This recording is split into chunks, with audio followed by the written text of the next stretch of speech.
The wind begins far away, across a frozen sea where no ships sail and no waves break. It is not a sudden sound. It does not crash or howl. It is a slow, building, monotonous hum that rises from the dark edge of the world, sweeping across the ancient, compressed ice, and moving steadily over the barren, stone-scraped valleys of the northeast coast. This is Greenland, the absolute edge of the drawn map. A place where the land meets the ocean not in a welcoming line of sand, but in a fractured, silent collision of permanent frost and jagged rock. In the deep, suffocating blue darkness of the polar night, the world loses all its sharp edges. The sky and the ice become one heavy, seamless shade of slate gray, a vast canvas colored only in the darkest tones of twilight. There is no horizon to gaze upon. There is only the overwhelming emptiness, pressing down upon the landscape with the crushing, invisible weight of winter. The cold in this place is not merely a temperature to be measured. It is a physical presence. It is a slow, heavy hand that rests upon the shoulders, urging the weary body to stop, to kneel in the snow, to rest, and to finally close its eyes. It seeps relentlessly through the thickest layers of woven wool and heavy canvas. It settles deep into the marrow of the bones, turning every exhalation into a pale, ghostly cloud that drifts for a moment in the still air before crystallizing and falling silently back to the white earth. Through this monochromatic, unmoving world, a single line is being drawn. It is a slow, wavering line, scratched across the surface of the endless snow like a pale, hesitant pencil mark on rough, dark charcoal paper. This is the patrol. They are moving shadows against a backdrop of deeper shadows. 2 men, 14 dogs, a heavy, wooden sled built of ash and lashed together with thick hide. They move with a slowness that mimics the rotation of the earth itself, a creeping pace that stretches seconds into minutes and minutes into hours. There is no rush. There is no destination that will bring them warmth or relief today, nor tomorrow. There is only the steady, rhythmic plodding of heavy, fur-lined boots and padded paws against the packed crust of the snow. The sound of their movement is entirely swallowed by the vastness that surrounds them. It is a muted, muffled sound, rhythmic and hypnotic. The soft, continuous shhh of the long wooden runners gliding over the frost. The dry, stretching creak of stiffened leather harnesses pulling against the weight of the load.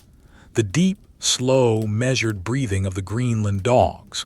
The dogs do not bark. They do not whine.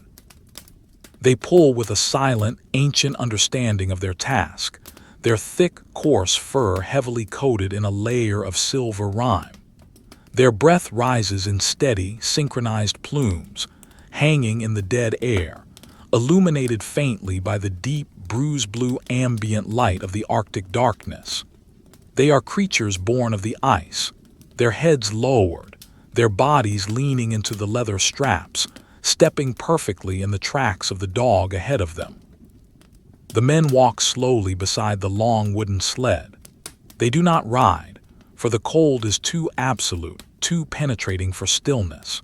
To stand still, to sit upon the moving sled, is to invite the deep, freezing sleep of the ice to take hold of their extremities.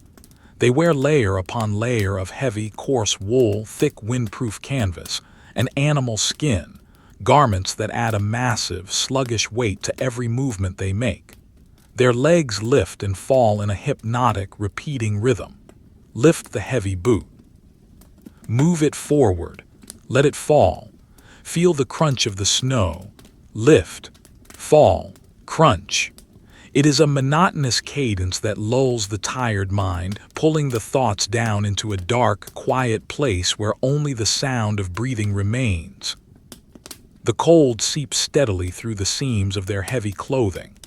It is a constant, numbing ache that dulls the senses and slows the circulation of the blood. Their faces are hidden entirely behind thick wolverine fur ruffs, their breath freezing into solid, heavy blocks of ice upon their beards and woolen scarves. They do not speak to one another. There is nothing to say. The wind has long since stolen all words, leaving only the low, continuous hum of the air moving over the desolate, flat plains of ice. Their duty is a silent, burdensome one. They are the guardians of the empty coast, the modern inheritors of a patrol established during a long-forgotten war, mandated to maintain sovereignty over a landscape that cannot be conquered. They traverse thousands of kilometers of uninhabited, treacherous ice, tracing the jagged shoreline of a landmass that belongs entirely to the winter. Their history is not one of glorious battles or swift victories. It is a history of quiet, stubborn endurance.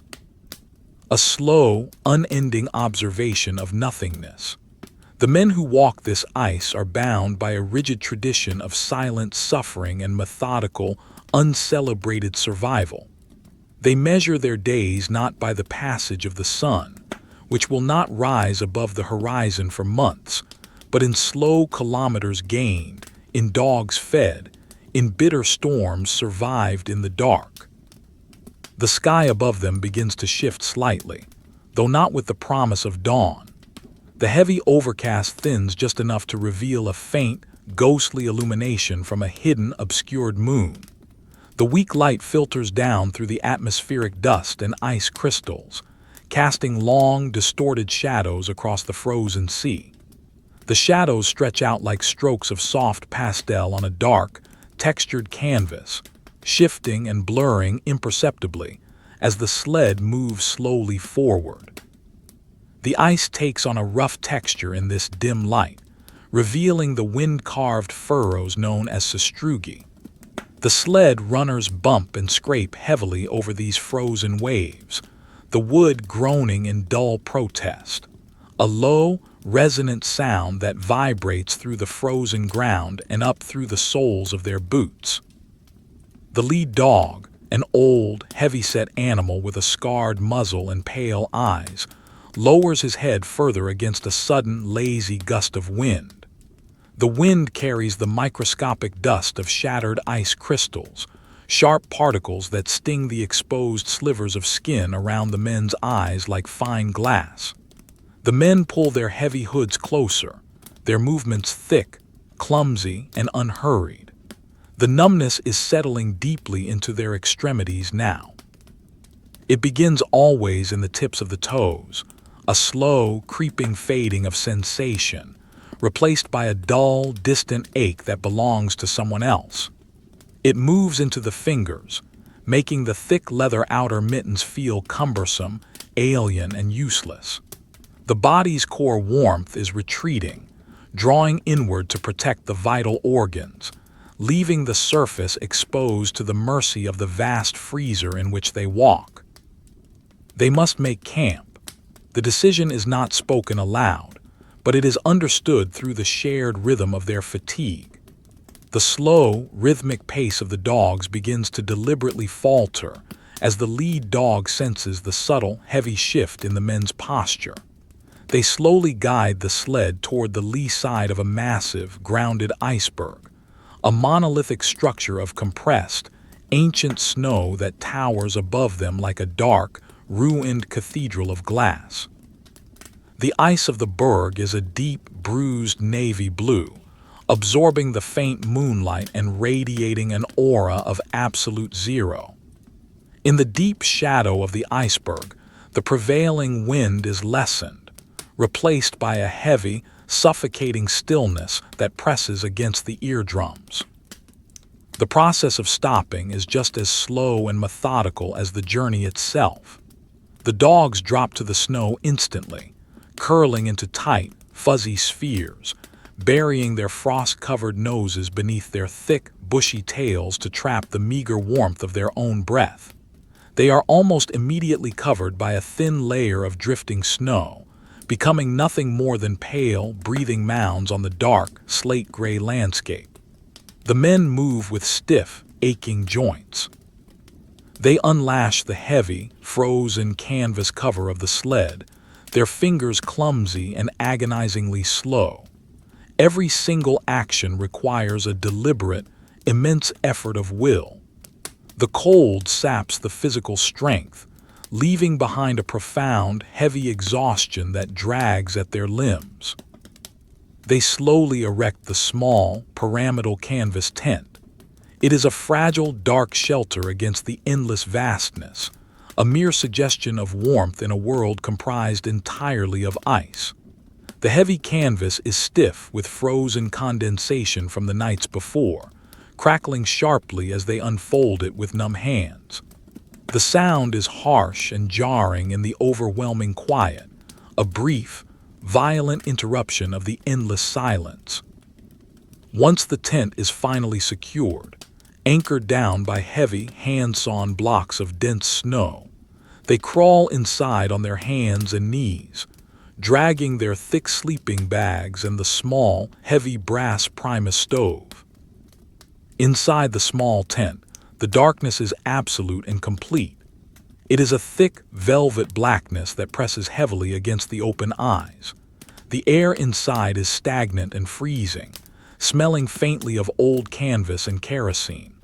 One of the men fumbles slowly with a small box of matches, his numb, wooden fingers struggling to isolate and grasp a single small wooden stick. The sharp, brief scratch of the match head against the striking pad is followed by a sudden, brilliant flare of yellow light.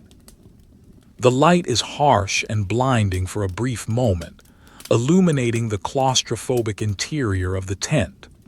Thick frost coats the inside of the canvas, heavy and crystalline, sparkling weakly like dull diamond dust in the sudden glare.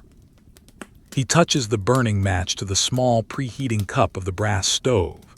The alcohol catches with a soft blue whoosh. The flame is small, pale, and hesitant at first, a fragile, wavering thing fighting against the crushing cold. But as the heavy brass burner slowly heats up, the fuel vaporizes, and the stove finally roars to life with a steady, monotonous, comforting hiss. The light in the tent shifts from the stark, dying yellow of the match to a warm, faint orange glow. The small, steady flame pushes back the absolute darkness just enough, casting long, slowly dancing shadows against the frosted canvas walls. The shadows look exactly like heavy charcoal sketches, soft and blurred around the edges, moving with a slow, hypnotic rhythm as the flame flickers. The heat radiating from the small stove is minimal, but in the overwhelming, crushing cold of the Arctic night, it is a localized miracle. It does not truly warm the air of the tent, but it provides a visual focal point, a tiny, glowing oasis of thermal energy in the void. The men huddle closely around it, slowly removing their thick outer mittens, holding their bare, pale, shaking hands toward the brass burner. Their skin is mottled, white, and stiff. Slowly, painfully, the blood circulation begins to return to their fingertips, bringing with it a deep, throbbing, agonizing ache. They do not complain of the pain. The ache is a necessary burden. It is a sign of life, a physical reminder that the deep, permanent sleep of the ice has not yet claimed their hands. They begin the incredibly slow, tedious process of melting snow. A scarred, blackened aluminum pot is filled with chunks of hard, packed snow, chipped from the frozen ground outside the tent flap. The heavy pot is placed upon the roaring brass stove. The hiss of the burner is a constant, soothing sound, a heavy white noise that successfully masks the vast, terrifying silence of the world outside the thin canvas walls. The snow at the bottom of the pot slowly begins to turn translucent, then slowly liquefies, sending up faint, thin wisps of steam. The steam rises sluggishly, condensing almost immediately upon the freezing canvas roof, adding another layer to the thick frost. It is a slow, mind-numbing task. Melting enough snow simply for a hot drink and a meager, dehydrated meal takes hours of quiet watching. It is an exercise in absolute patience, a slow waiting game played in the dark, where time loses all meaning. As they sit and wait in the dim orange light, the sheer exhaustion washes over them in heavy, rolling, undeniable waves. Their eyelids droop, feeling as heavy as lead weights. The warm, faint glow of the stove, the hypnotic, unchanging hiss of the burner, the deep, penetrating cold that constantly demands they surrender and rest. Everything in this small space conspires to pull them downward towards sleep. The history of this desolate place, the long, uninterrupted lineage of the Sled patrols, is written entirely in these quiet, boring moments of waiting. It is not a history of action. It is a history of slow, deliberate existence, of simply maintaining the small flame in the darkest, coldest, quietest corner of the earth. The heavy, blackened aluminum pot sits upon the brass burner, absorbing the small, steady output of thermal energy in the crushing dark. The transition from solid ice to liquid water is an agonizingly slow process, a quiet, unseen battle between the tiny, localized heat of the flame and the vast, ambient freezing temperature of the surrounding Arctic air. First, the densely packed crystals of hard, wind-scoured snow at the very bottom of the pot begin to lose their sharp, rigid structure. They soften incrementally, slowly collapsing inward upon themselves, turning from a brilliant, opaque white into a dull, gray, translucent slush. This heavy slush settles flatly against the heated metal, absorbing the meager warmth until finally a small, shallow pool of dark, still water begins to form. The water does not boil immediately. It simply sits there, flat and motionless, slowly rising in temperature degree by minute degree, passing through an eternity of tepid stages. The men watch this slow, unexciting transformation with heavy, half-closed eyes. They do not speak. The hypnotic, unending hiss of the pressurized kerosene vapor escaping the brass nozzle fills the small, claustrophobic space, a constant, abrasive drone that mimics the sound of the wind, yet offers a fragile, momentary illusion of shelter. The light cast by the small Primus stove paints the interior of the freezing tent in tones that resemble a vintage, soft pastel drawing rendered upon a dark, heavily textured surface. There are no sharp lines in this space, no crisp edges or bright colors. Everything is muted, softened by the thick, hanging condensation and the deep, suffocating shadows. The heavy canvas walls, coated in a thick, glittering layer of crystalline hoarfrost, reflect the dim orange glow in weak, diffused patches. The shadows that gather in the corners of the pyramidal tent are thick and absolute, resembling heavy strokes of charcoal smudged deeply into rough paper. The men's faces, illuminated from below, become studies in deep chiaroscuro, their features drawn in heavy, tired lines of dark gray and bruised blue, their thick, frost-matted beards blending seamlessly into the dark collars of their heavy woolen anoraks. The scene is perfectly still, a frozen tableau composed of exhaustion and shadow, devoid of any sudden movement or vibrant life. It is a picture of profound, quiet endurance, sketched in the darkest, coldest colors of the human experience. When the water finally, reluctantly begins to simmer, releasing thin, anemic wisps of vapor that instantly freeze upon contact with the tent ceiling, the preparation of the meal begins.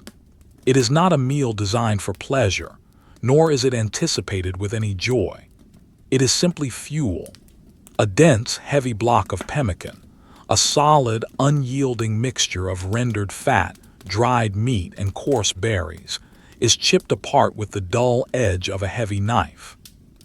The chunks fall heavily into the simmering water, dissolving slowly, releasing a thick, greasy aroma that mixes with the metallic scent of kerosene and the damp, heavy smell of unwashed wool. Thick, coarse oats are added to the dark, boiling mixture, thickening the water into a heavy, sluggish paste. The men stir the pot with long, scarred wooden spoons, their movements slow, circular, and completely devoid of energy. The wooden spoons scrape rhythmically against the bottom of the aluminum pot. Scrape. Pause. Scrape. Pause. It is a dull, hollow sound that barely rises above the steady, hissing roar of the brass stove. They eat in absolute silence, the heavy wooden spoons carrying the thick, scalding, tasteless paste to their mouths in a slow, mechanical rhythm. The food sits heavily in their stomachs, a dense mass of necessary calories that demands energy to digest, offering no immediate comfort, only the promise of continued survival. Their jaws move slowly, methodically chewing the coarse mixture, their eyes staring blankly at the dancing blue and orange flame of the stove. The heat of the food spreads a faint, temporary warmth through their cores, a small, fleeting sensation that only serves to highlight the deep, penetrating numbness that still grips their toes and fingertips. There is no satisfaction in the clearing of the bowls, only the heavy realization that this exact ritual must be repeated tomorrow, and the day after, and the day after that, in a seemingly endless cycle of cold and consumption. This endless cycle is the true history of the coast. It is not a history recorded in sudden events or monumental shifts, but in the dull, repetitive ledger of thousands of identical nights, spent in identical tents across decades of unending winter. The mandate that placed these men upon this desolate ice was written long ago, during a distant, global conflict that required weather data from the edge of the world. But the war is merely a ghost, a faded, irrelevant footnote in the heavy, silent reality of the present. The geopolitical reasons for their presence have faded into a dull, bureaucratic hum, leaving only the physical act of walking the empty, frozen shoreline. They are simply maintaining a presence, a slow, continuous drawing of a line across a map that remains eternally blank. The men who came before them felt this exact same heavy cold, ate this exact same dense paste, and stared into the exact same orange flame, their minds equally emptied by the overwhelming, monotonous scale of the landscape. They are repeating a silent, heavy tradition, placing their boots in the invisible, snow-filled tracks of phantoms.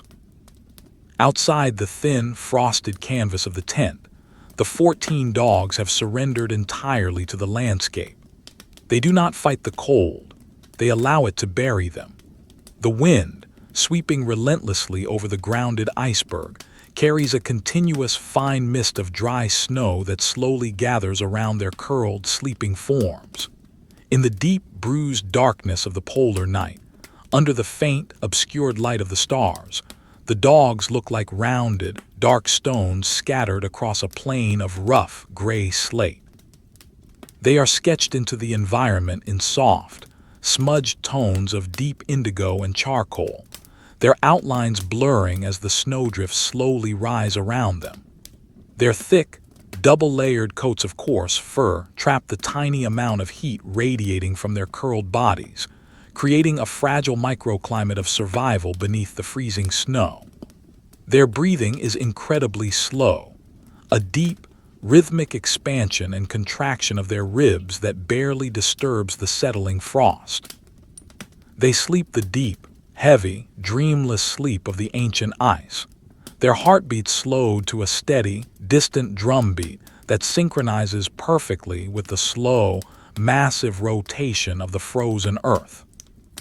Inside, the meal is finished. The heavy aluminum pot is scraped clean with the edge of a dry, rock-hard biscuit, leaving only a thin, greasy film that immediately congeals as the stove's output is lowered. The time has come to extinguish the light. It is a moment heavily laden with reluctance, for the small, hissing flame is the only barrier between the men and the absolute, crushing void of the Arctic night. A thickly mittened hand reaches out slowly, the stiff leather grasping the small brass valve of the Primus stove. A slow, deliberate turn. The flow of pressurized kerosene is choked off. The hissing sound sputters, drops in pitch, and abruptly dies. The orange and blue flame flickers wildly for a fraction of a second, gasping for vapor, and then vanishes. The darkness that instantly floods the small tent is not merely the absence of light.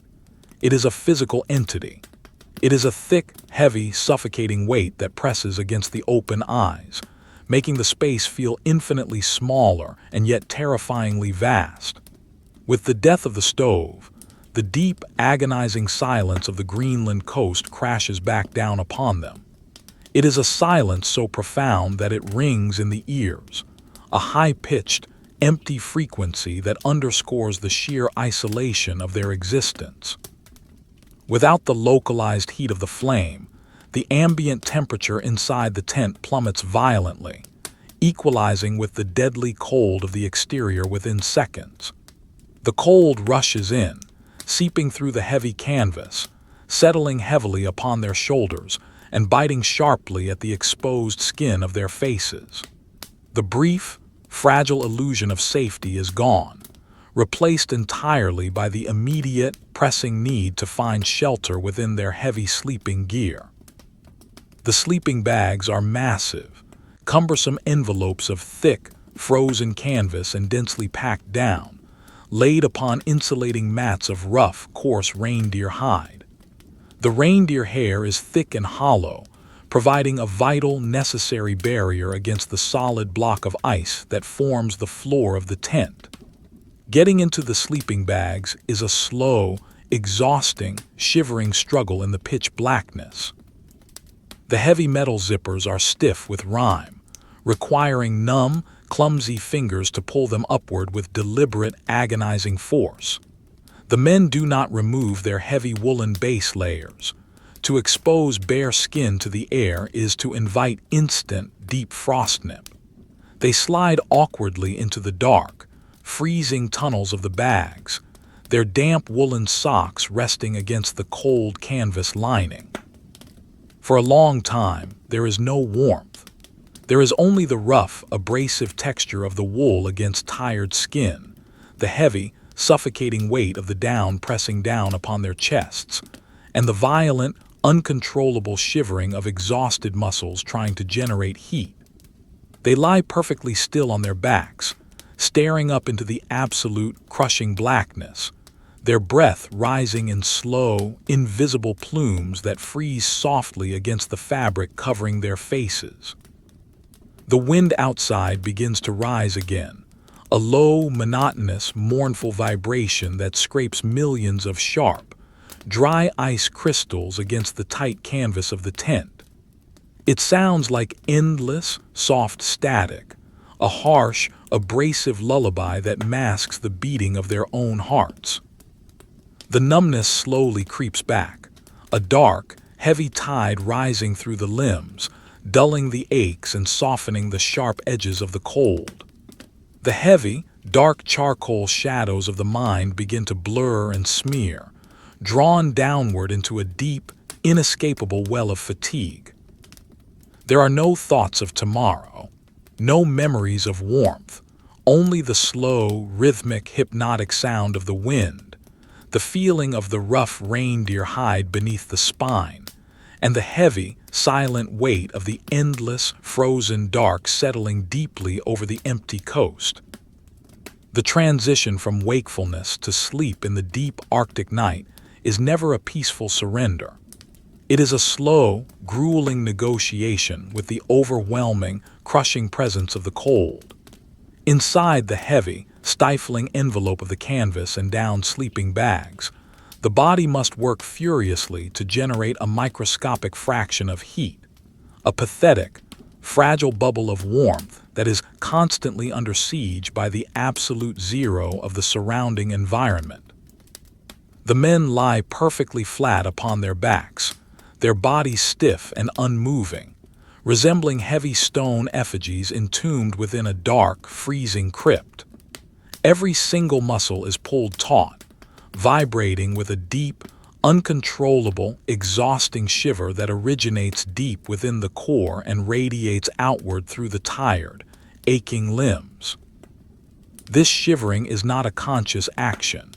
It is the ancient, desperate, autonomous response of a mammalian nervous system fighting a slow, losing battle against a landscape that desires only stillness. The heavy layers of thick, coarse wool beneath the sleeping bag provide a rough, abrasive friction against their skin, a dull, physical reminder of their own heavy, cumbersome existence in this desolate void. Every exhalation is a betrayal of internal heat. The warm, moist air drawn up from the deep recesses of the lungs is expelled into the freezing, stagnant air of the tent, where it undergoes an instant, violent transformation. The moisture does not dissipate. It condenses immediately upon the thick wolverine fur ruffs that encircle their faces, forming millions of microscopic heavy ice crystals. With each slow, rhythmic breath, this layer of ice grows thicker, heavier, and closer to the skin. The long, coarse guard hairs of the wolverine fur, chosen for their unique ability to easily shed accumulated frost, become weighed down, matting together into solid, rigid clumps of dark, frozen mass. The ice bridges the narrow gap between the heavy woolen scarf and the edge of the sleeping bag's hood, effectively sealing the men inside a tight, claustrophobic tunnel of their own freezing respiration. The air they draw back in is agonizingly cold, a sharp, dry, heavy vapor that burns the delicate tissues of the nasal passages and settles like a block of solid lead deep within the chest cavity. Beneath the heavy, suffocating weight of the sleeping bag lies the rough, uneven texture of the insulating reindeer hide. The hide is a necessary, primitive layer of defense, entirely devoid of comfort. The thick, hollow hairs of the reindeer pelt are designed by centuries of brutal natural selection to trap dead air, providing a slight, necessary barrier against the sheer, unyielding density of the frozen ground. But the hide is stiff and inflexible, smelling faintly of dried salt, old fat, and the wild, musky scent of the tundra. It does not yield to the shape of the human body. Instead, the body must slowly, painfully conform to the rigid, uneven contours of the dried skin and the hard, packed snow beneath it. The pressure points on the heels, the hips, and the heavy shoulder blades begin to ache with a dull, throbbing intensity. A slow, continuous pain that blends seamlessly into the overall, numbing misery of the profound cold. Below the reindeer hide, below the thin, frozen, crackling floor of the canvas tent, lies the true, eternal master of this desolate landscape, the ice. The ice is not merely a surface upon which they rest. It is a massive, ancient, geological entity of unfathomable depth and weight. It is a compressed, silent history of the world's weather, built up over hundreds of thousands of years, snowflake by microscopic snowflake. The sheer mass of the Greenland ice sheet presses down upon the bedrock of the continent with a force so unimaginably heavy that it literally depresses the Earth's crust. As the men lie shivering in the absolute darkness, they are suspended upon a creeping, frozen ocean, a slow-moving river of dense, blue, prehistoric water that is inexorably grinding its way toward the distant, unseen sea.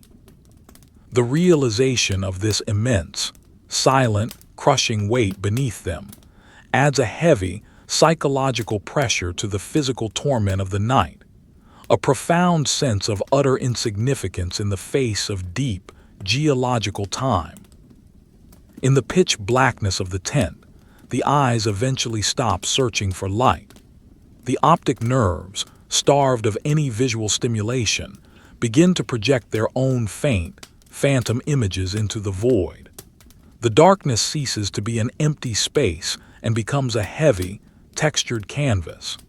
The mind's eye paints the claustrophobic interior of the tent in the visual language of vintage soft pastel and heavy charcoal dragged across a rough, dark surface.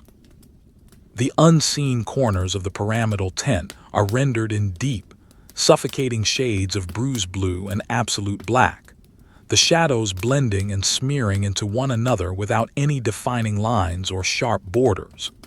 If a microscopic sliver of ambient light from the hidden, cloud-choked moon were to somehow penetrate the heavy, frosted canvas, it would appear only as a faint, smudged streak of pale, cold gray pastel, completely devoid of warmth or hope.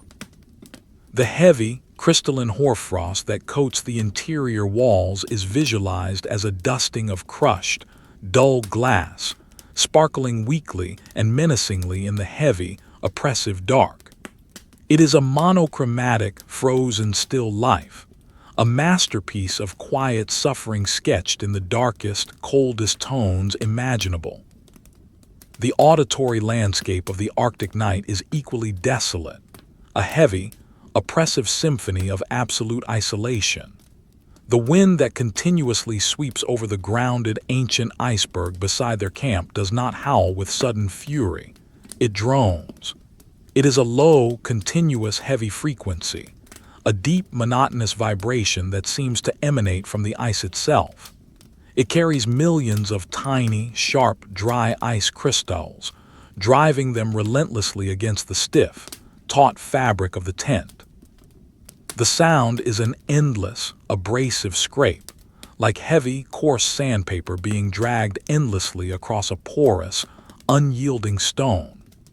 SHHHSHHHSHHH. It is a hypnotic, unchanging white noise that successfully obliterates any other sound in the world, drowning out the erratic beating of their own exhausted hearts and the slow, agonizing scrape of their labored breathing. The wind is a heavy pendulum, swinging back and forth across the frozen earth, marking the excruciatingly slow passage of time in a place where time has long since lost all meaning or consequence. Buried out in that abrasive, moving, freezing current of air and ice are the 14 dogs. Their existence is a pure, unadulterated expression of the landscape's harsh, unforgiving reality. They do not possess the fragile, artificial defenses of the men. They rely solely upon the ancient, heavy genetics bred into them over countless generations of survival in the deep cold. The lineage of the Greenland dog is inseparable from the long, boring, monotonous history of the patrol itself. They are heavy-boned, thick-skulled animals with broad, deep chests designed to pull massive, unwieldy loads across endless, flat plains of fractured ice. Their double coats of coarse, oily fur provide a dense, nearly impenetrable barrier against the wind and the freezing temperatures.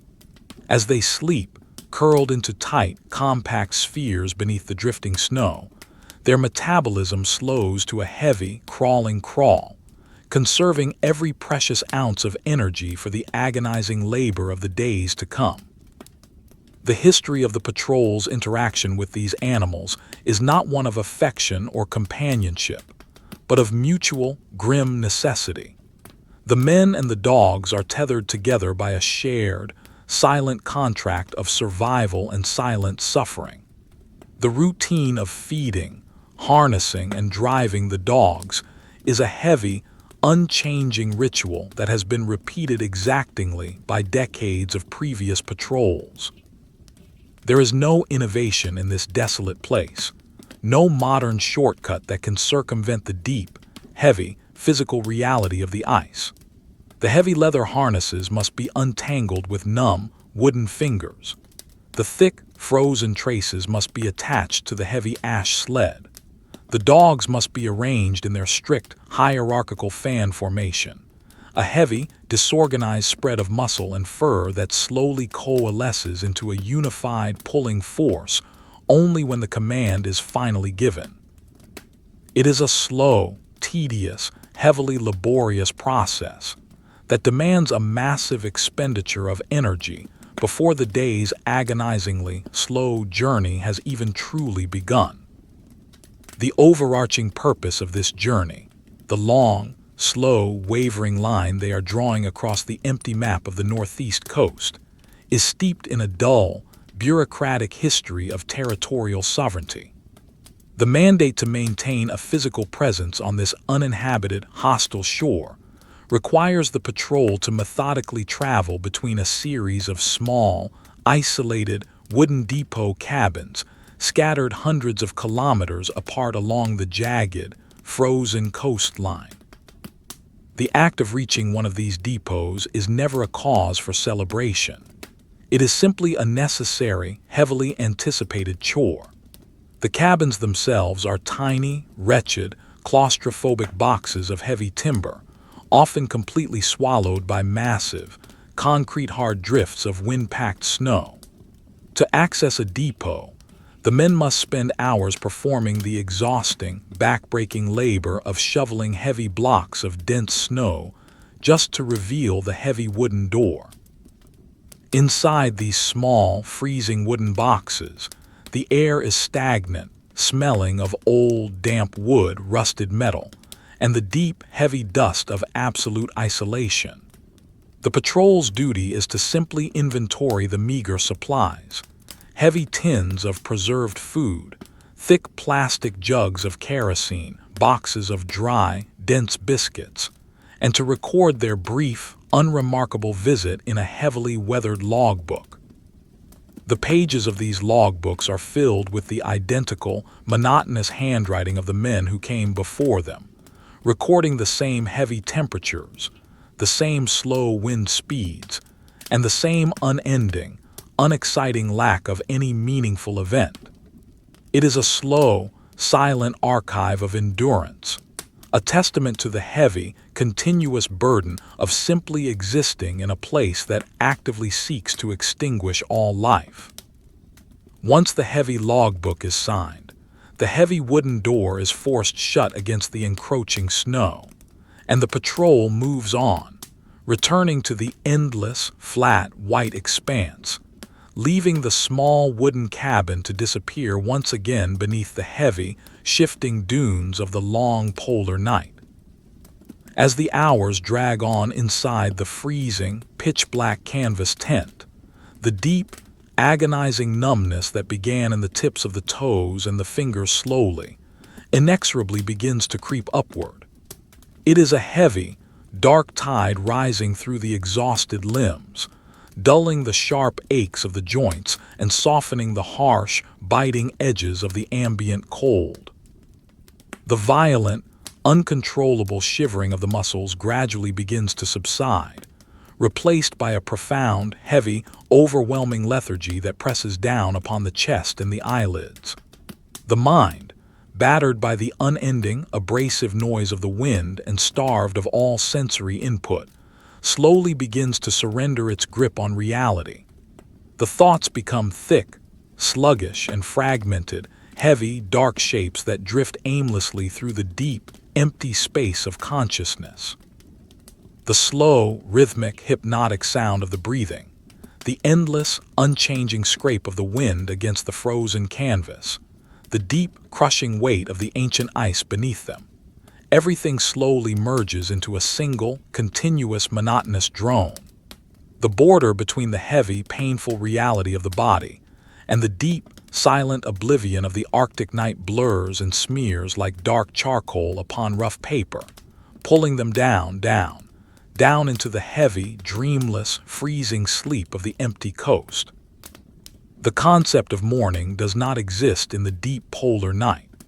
There is no gradual lightening of the sky, no subtle shift in the heavy, slate-gray atmosphere, no distant, pale promise of the sun rising to warm the frozen earth.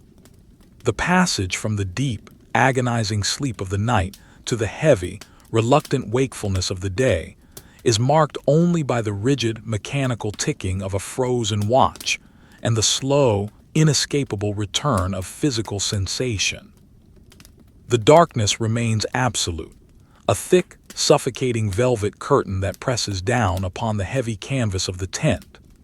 It is a continuous, unbroken void, rendered in the mind's eye as a vast, textured expanse of deep charcoal and bruised indigo, a canvas upon which the passage of time is measured not in light, but in degrees of suffering and the slow, grinding accumulation of ice. Consciousness returns with an agonizing, crawling slowness. It begins as a heavy, dark shape rising sluggishly from the deep, freezing well of sleep, a reluctant acknowledgement of the dull, throbbing ache that has settled permanently into the heavy joints and the stiff, exhausted muscles. The men do not open their eyes immediately. To open the eyes is to invite the absolute, crushing blackness of the small space, to face the immediate, pressing reality of the cold. Instead, they lie perfectly still within the massive, cumbersome envelopes of their frozen sleeping bags, their bodies rigid, their breathing slow and labored. The air inside the tent is stagnant and deadly cold, a sharp, dry, heavy vapor that bites mercilessly at the exposed skin of the face and burns the delicate tissues of the throat with every intake of breath. During the long, silent hours of the night, a thick, heavy collar of solid ice has formed around their necks and faces. The warm, moist vapor of their exhalations, trapped by the tight, claustrophobic hood of the sleeping bag, has condensed and frozen instantly upon the coarse guard hairs of the wolverine fur ruffs. This ice is not a delicate, fragile frost. It is a dense, heavy, suffocating mass, a rigid armor that binds the thick woolen scarves to the canvas lining of the sleeping bag. To turn the head, even a fraction of an inch, requires a deliberate, forceful exertion of will, a slow, tearing break of the frozen bonds that elicits a sharp, cracking sound in the overwhelming quiet of the tent. It is a harsh, jarring noise, a physical reminder of the relentless, creeping petrification that seeks to claim everything in this desolate environment. The process of leaving the sleeping bag is an exercise in profound, methodical misery. It cannot be rushed. There can be no sudden movements, no bursts of kinetic energy to warm the stagnant blood. Every action must be calculated, slow, and heavily deliberate, designed to conserve the microscopic core of heat that has been desperately hoarded throughout the freezing night. The heavy, frost-rimed metal zipper of the sleeping bag must be found with numb, clumsy fingers, grasped through the thick, stiff leather of the inner mittens. The zipper resists, frozen solid by the condensation of the night. It requires a slow, agonizing pull, a heavy, scraping drag that vibrates through the exhausted hands and up into the aching shoulders. The sound of the zipper opening is a long, slow, mechanical rasp, a dull tearing of the silence that marks the official, undeniable beginning of another unending day on the empty coast. As the heavy, canvas flap of the sleeping bag is finally pushed aside, the ambient, crushing cold of the tent floods in, a physical, heavy weight that immediately violently assaults the meager warmth of the body. The men do not strip off their heavy, coarse woolen base layers. To expose bare skin to this air is to invite rapid, catastrophic tissue damage. Instead, they begin the slow, exhausting process of donning their outer garments in the pitch blackness. Every layer is stiff, frozen, and stubbornly resistant to the shape of the human form. The heavy, wind-proof canvas anoraks, still damp with the frozen perspiration of the previous day's labor, must be forced over the head and pulled down over the thick woolen sweaters. The heavy, fur-lined trousers, stiff as rough-hewn planks of wood, must be dragged up over aching legs, the heavy suspenders adjusted with wooden, unfeeling fingers. The most agonizing task of the morning ritual is the donning of the boots. The heavy, multi-layered polar boots, designed to provide a thick, necessary barrier between the fragile skin of the feet and the ancient, radiating cold of the ice, have spent the night resting upon the freezing reindeer hide floor. They are utterly, completely frozen. The thick, felt inner liners are rigid with accumulated, frozen sweat, and the heavy, canvas and leather outer shells are hard as cast iron. The men must slowly, painfully force their numb, aching feet into these rigid, freezing chambers, leaning their heavy weight into the boots, slowly crushing the stiff felt until the foot finally seats itself at the bottom. It is a slow, breathless, torturous process, a heavy, dull pain that radiates from the heels and the toes, echoing the deep, historical suffering of every patrol that has ever walked this unforgiving shoreline. Once the heavy outer layers are finally, fully secured, the slow, repetitive ritual of the Primus stove begins anew. It is the exact same methodical, heavily deliberate sequence of actions that was performed the night before, a continuous, unbroken loop of necessary survival tasks. The small box of matches is located in the dark. A single, small wooden stick is isolated by thick, clumsy fingers. The sharp, brief scratch of the match head. The sudden, brilliant, blinding flare of yellow light. The light immediately reveals the thick, heavy layer of crystalline hoarfrost that has grown upon the interior walls of the tent overnight. A dense, glittering coating of crushed diamond dust that sparkles weakly and menacingly in the sudden glare. The flame is touched to the small preheating cup. The alcohol catches with a soft blue whoosh, and eventually, reluctantly, the heavy brass burner roars to life with its steady, monotonous, hissing drone. The light shifts back to the dim, warm orange glow, casting the familiar, long, slowly dancing shadows against the frosted canvas. The interior of the tent is once again rendered in the visual language of a vintage, soft pastel drawing on dark, heavily textured paper. The sharp, brutal reality of the cold is temporarily softened by the deep, smudged shadows of charcoal and the faint, weak suggestion of warmth. The men sit heavily upon their rolled-up sleeping bags, staring blankly into the dancing flame, their faces drawn and haggard, their eyes hollow with the deep, permanent exhaustion of the landscape. They do not speak.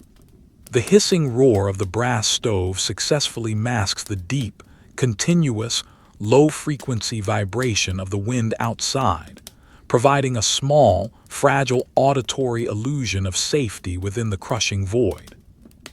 The heavy, blackened aluminum pot is once again filled with hard, packed chunks of snow, chipped slowly and mechanically from the solid block of ice that forms the floor near the tent entrance. The melting process is just as slow, just as mind-numbing as it was the night before. The snow slowly softens, collapsing into a dull, gray slush, then finally settling into a flat, motionless pool of dark water. The thick, heavy block of dense pemmican is chipped apart, the dark, greasy chunks falling heavily into the simmering liquid. The coarse oats are added, thickening the mixture into the same heavy, sluggish paste. It is a meal entirely devoid of variation, a heavy, monotonous infusion of necessary calories designed solely to fuel the massive expenditure of energy required to simply exist in this environment. They eat slowly, methodically, the heavy wooden spoon scraping rhythmically against the bottom of the aluminum pot. Scrape, pause, scrape, pause. The dull, hollow sound is a heavy metronome, ticking away the slow, unexciting minutes of the morning. The hot paste sits heavily in their stomachs, providing a faint, temporary core warmth that does absolutely nothing to alleviate the deep, agonizing numbness that continues to grip their extremities. Their toes remain unfeeling blocks of wood. Their fingertips throb with a dull, distant ache.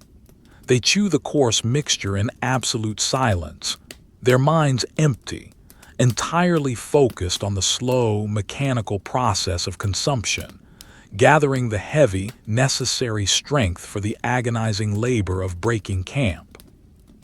Outside the thin, frosted canvas walls, the 14 dogs remain buried beneath the heavy, shifting dunes of the night's snowfall. They are perfectly still, their dark, rounded forms completely obscured by the thick, white blanket of the frozen landscape. The wind continues its endless, abrasive scrape across the hard-packed sastrugi, carrying millions of tiny, sharp ice crystals that hiss continuously against the surface of the snow. The deep, heavy, ancient sleep of the dogs is a testament to their perfect, brutal adaptation to this desolate world. They do not stir as the faint, orange glow of the tent weakly illuminates the snow around them. They wait, suspended in a state of deep, heavy hibernation, conserving their immense muscular strength until the inevitable, heavy command breaks the silence of the dark. Breaking camp is a deliberate unraveling of the fragile safety they constructed the night before. The hissing brass stove is extinguished, plunging the world back into absolute, crushing blackness and immediate, violent cold. The heavy sleeping bags are rolled with stiff, uncooperative fingers, the frozen canvas resisting every fold. The tent, stiff with thick layers of internal frost, is collapsed, its sudden absence leaving the men entirely exposed to the vast, empty, sweeping weight of the Arctic wind. They move as heavy shadows against the deeper shadows of the ice, two slow, methodical figures engaged in a silent, ancient, incredibly boring dance of survival. The long, heavy wooden sled must be dug out from the accumulated drifts, the long ash runners chipped free of the iron-hard ice that has gripped them overnight. The heavy canvas harnesses are laid out in the dark, the thick, frozen leather traces untangled with agonizing slowness. One by one, the dogs are roused from their snowy tombs. They rise slowly, shaking the heavy, crusty layers of snow from their thick double coats, their movements stiff and reluctant. There is no joyous barking, no eager anticipation of the run. There is only a slow, heavy acceptance of the work. They step into the harnesses with practiced, mechanical precision, their heads lowered, their pale eyes glowing faintly in the deep, ambient darkness. The men take their positions beside the heavy sled, their hands gripping the rough, frozen wood of the handlebars. The long, wavering line they are drawing across the map is ready to be continued. The silence of the empty coast stretches out before them, a vast, unending canvas of deep charcoal and slate gray, waiting to be crossed. A low, guttural command is spoken, a single, heavy word that is instantly swallowed by the continuous, abrasive hiss of the wind. The 14 dogs lean forward, their heavy shoulders pressing into the frozen leather straps. The long wooden runners groan heavily, a deep, resonant scrape against the rough, ancient ice. The patrol begins to move. Lift the heavy boot. Move it forward. Let it fall. Feel the crunch of the snow. The incredibly slow, hypnotic, monotonous rhythm of the deep cold resumes, continuing its silent, endless journey through the absolute dark. The forward motion is not a progression toward a goal. It is merely a continuation of existence within a suspended, frozen reality. The patrol moves across the vast, flat expanse of the frozen sea with a slowness that defies the very concept of travel. They are not conquering the landscape. They are simply enduring it, step by heavy, agonizing step. The rhythm of their march is a slow, monotonous, heavy metronome ticking away the hours in a world devoid of clocks or sunlight. The sound of their movement is entirely absorbed by the crushing, infinite emptiness that surrounds them. It is a continuous, unbroken auditory loop. The dull, heavy crunch of the thickly insulated polar boots breaking through the brittle upper crust of the snow, followed immediately by the long, dry, agonizing scrape of the heavy ashwood sled runners gliding over the dense, packed frost beneath. Crunch, scrape, crunch, scrape. It is a lullaby of absolute desolation, a slow, heavy, repetitive frequency that numbs the auditory nerves and lulls the conscious mind into a state of waking, freezing hibernation. The world through which they move is rendered exclusively in shades of absolute, suffocating darkness and deep, bruised melancholy.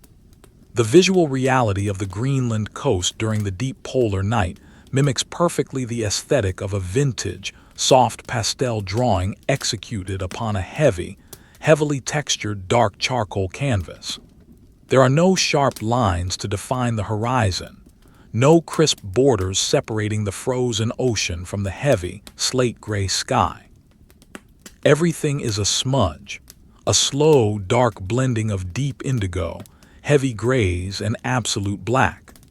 The air itself seems thick with a dark, powdery substance, as if the artist has dragged a heavy stick of dark blue chalk across the rough paper, leaving behind a fine, drifting dust that obscures all depth and distance. When the invisible, cloud-choked moon manages to cast a microscopic fraction of its pale, dead light through the dense atmosphere, it does not illuminate the landscape. It merely highlights the heavy textures of the ice, sketching the wind-carved ridges in faint, ghostly strokes of pale, cold gray pastel. The men and the dogs are merely deeper, darker smudges against this massive, monochromatic artwork, heavy shadows moving blindly through an endless, borderless frame of winter. The physical act of walking across this frozen sea is a heavy, rhythmic subjugation of the human body. The men do not walk with the natural, fluid grace of creatures belonging to this environment. They plod. They drag their heavy, cumbersome weight forward against the constant, abrasive resistance of the cold and the wind. Every layer of their thick, coarse woolen clothing, every dense, heavy fiber of their canvas anoraks and fur-lined trousers feels as though it has been soaked in lead. The simple mechanics of lifting a leg require a deliberate, massive concentration of willpower. The heavy boot must be pulled upward from the gripping, sucking texture of the deep snow, swung slowly forward through the thick, freezing air, and planted heavily once again upon the uneven, deceptive surface of the ice.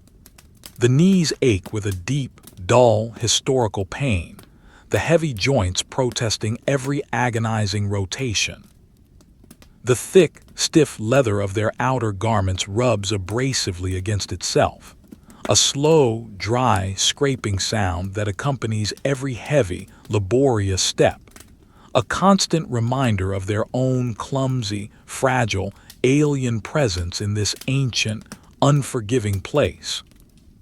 Ahead of the heavy wooden sled, the fan formation of the 14 Greenland dogs is a slow, pulsing engine of muscle, dense bone, and thick, coarse fur.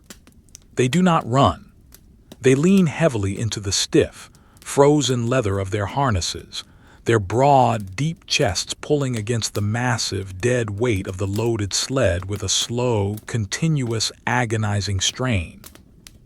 They are arranged in a wide, spreading arc, each dog finding its own path through the treacherous, uneven snow, yet all tethered to the single, heavy central trace. From behind, they appear as a collection of dark, heavy, rounded shapes, their heads lowered beneath the biting sweep of the wind, their thick, bushy tails tucked tightly against their hindquarters to conserve the microscopic core heat of their bodies. They move with an ancient, synchronized rhythm, a perfect, brutal harmony born of centuries of selective breeding in the harshest climate on Earth. Their paws, large and heavily padded with thick, insulating fur, strike the ice with a soft, heavy, muffled thud, a sound that is instantly swallowed by the continuous hissing scrape of the wind. The surface of the ice upon which they travel is not a smooth, unbroken sheet. It is a violent, frozen sea of sastrugi, hard, wind-sculpted ridges of dense, compacted snow that rise and fall like the paralyzed waves of a dark, forgotten ocean. These ridges are as hard as concrete, carved by the relentless, heavy hand of the Arctic wind into sharp, jagged, unpredictable formations.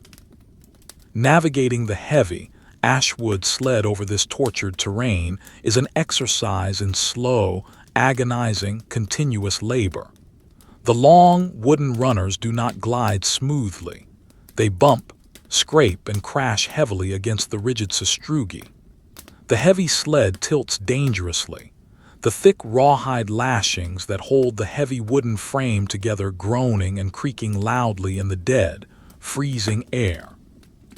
The men must constantly use their own exhausted, aching bodies to counterbalance the heavy load, leaning their weight heavily against the rough wooden handlebars to prevent the sled from overturning into the deep, powdery drifts that gather between the frozen waves.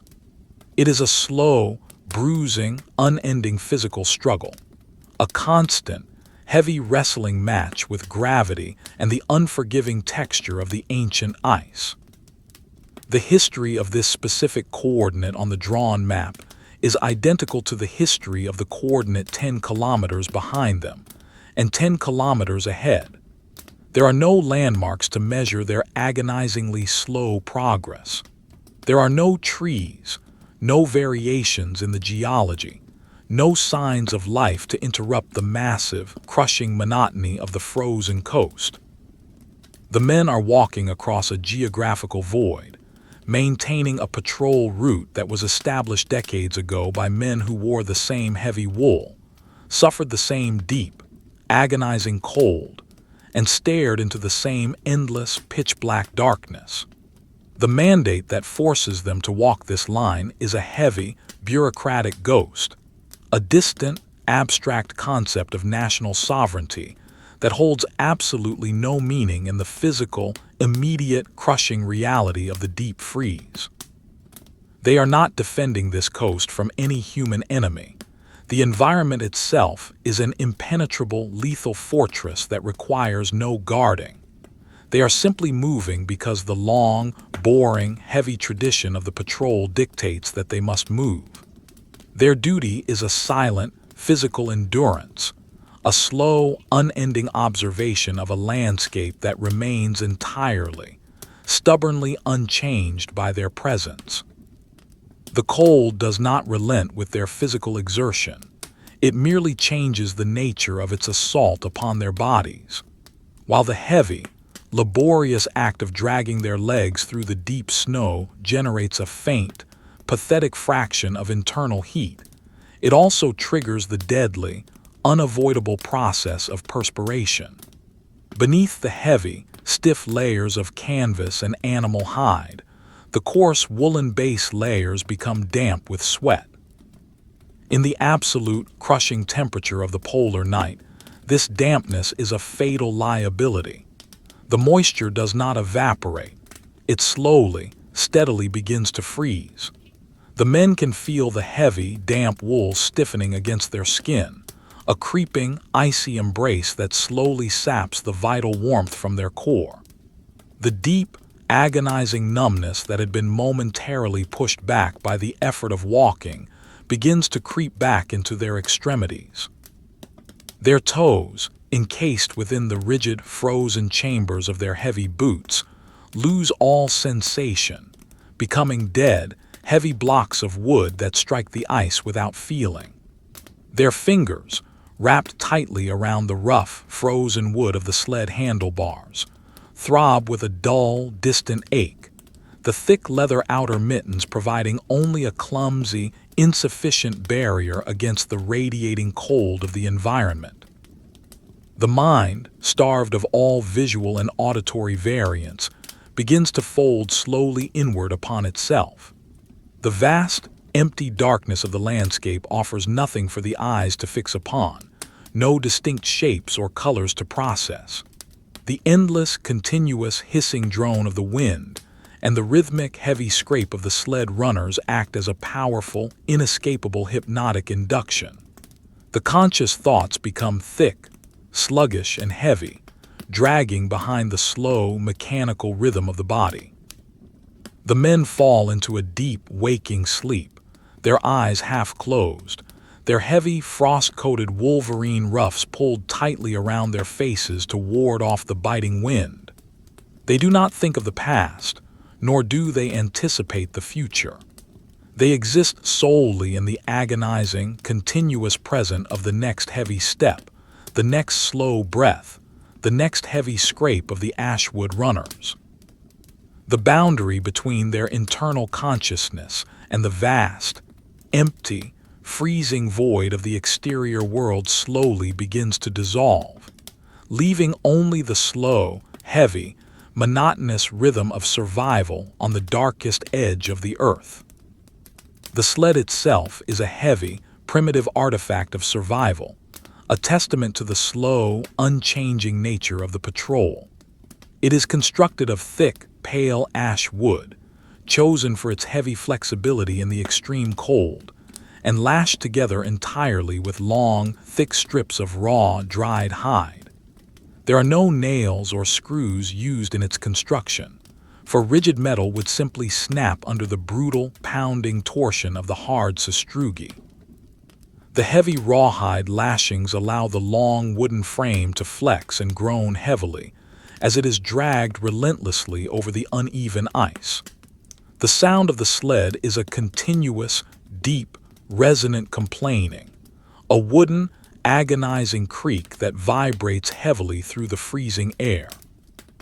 It is laden with the heavy, dense necessities of their existence. The heavy, frozen canvas tent, the thick, cumbersome down sleeping bags, the heavy brass Primus stove, the massive, dense blocks of frozen pemmican for the dogs, and the heavy aluminum tins of kerosene. This dense, concentrated mass of survival gear is wrapped tightly in a heavy, stiff canvas cover, lashed securely down with thick, frozen ropes, a dark, heavy, rectangular shadow moving slowly across the deeper shadows of the ice. As the unseen, theoretical hours of the day drag onward, the deep, bruised darkness of the sky remains entirely unchanged. There is no shift in the heavy, slate-gray atmosphere, no lessening of the thick, powdery gloom that blankets the coast. The patrol continues its slow, hypnotic progression, a microscopic, wavering line of life moving blindly through an endless, frozen eternity. The 14 dogs lean heavily into their frozen traces. The heavy ashwood runners scrape endlessly across the hard, wind-scoured ice. The men lift their heavy, leaden boots and let them fall, repeating the ancient, boring, agonizing rhythm of the north. They are surrounded by a silence so profound, and a cold so absolute that it feels as though the universe itself has stopped breathing, leaving them completely alone in the heavy, dark, smudged pastel drawing of the long, unrelenting polar night. The concept of distance in the deep polar night is a heavy, meaningless abstraction that the mind slowly learns to discard. To look forward along the projected path of the patrol is to look into a dense, unyielding wall of bruised, textured darkness. There is no horizon to break the absolute, crushing monotony of the view, no geographical marker to suggest that any progress has been made since the heavy boots first struck the ice hours ago. The landscape is a continuous, unbroken canvas, rendered in the darkest, heaviest tones of vintage soft pastel and thick charcoal. The sky and the frozen sea bleed into one another without a single sharp line to separate them, creating a suffocating, borderless void of deep indigo and slate gray. When the invisible wind sweeps the microscopic, dry crystals of ice across the surface of the hard-packed snow, It looks exactly like the loose dust of a dark blue chalk stick being continuously smeared across rough, dark paper by a heavy, unfeeling hand. The men and the dogs do not appear to be moving through a physical space. Rather, they seem trapped in a static, deeply smudged portrait of winter, their agonizingly slow forward motion producing absolutely no change in the heavy, oppressive scenery that surrounds them. The heavy ash wood of the long sled runners continues its deep, resonant complaining against the unyielding surface of the ice.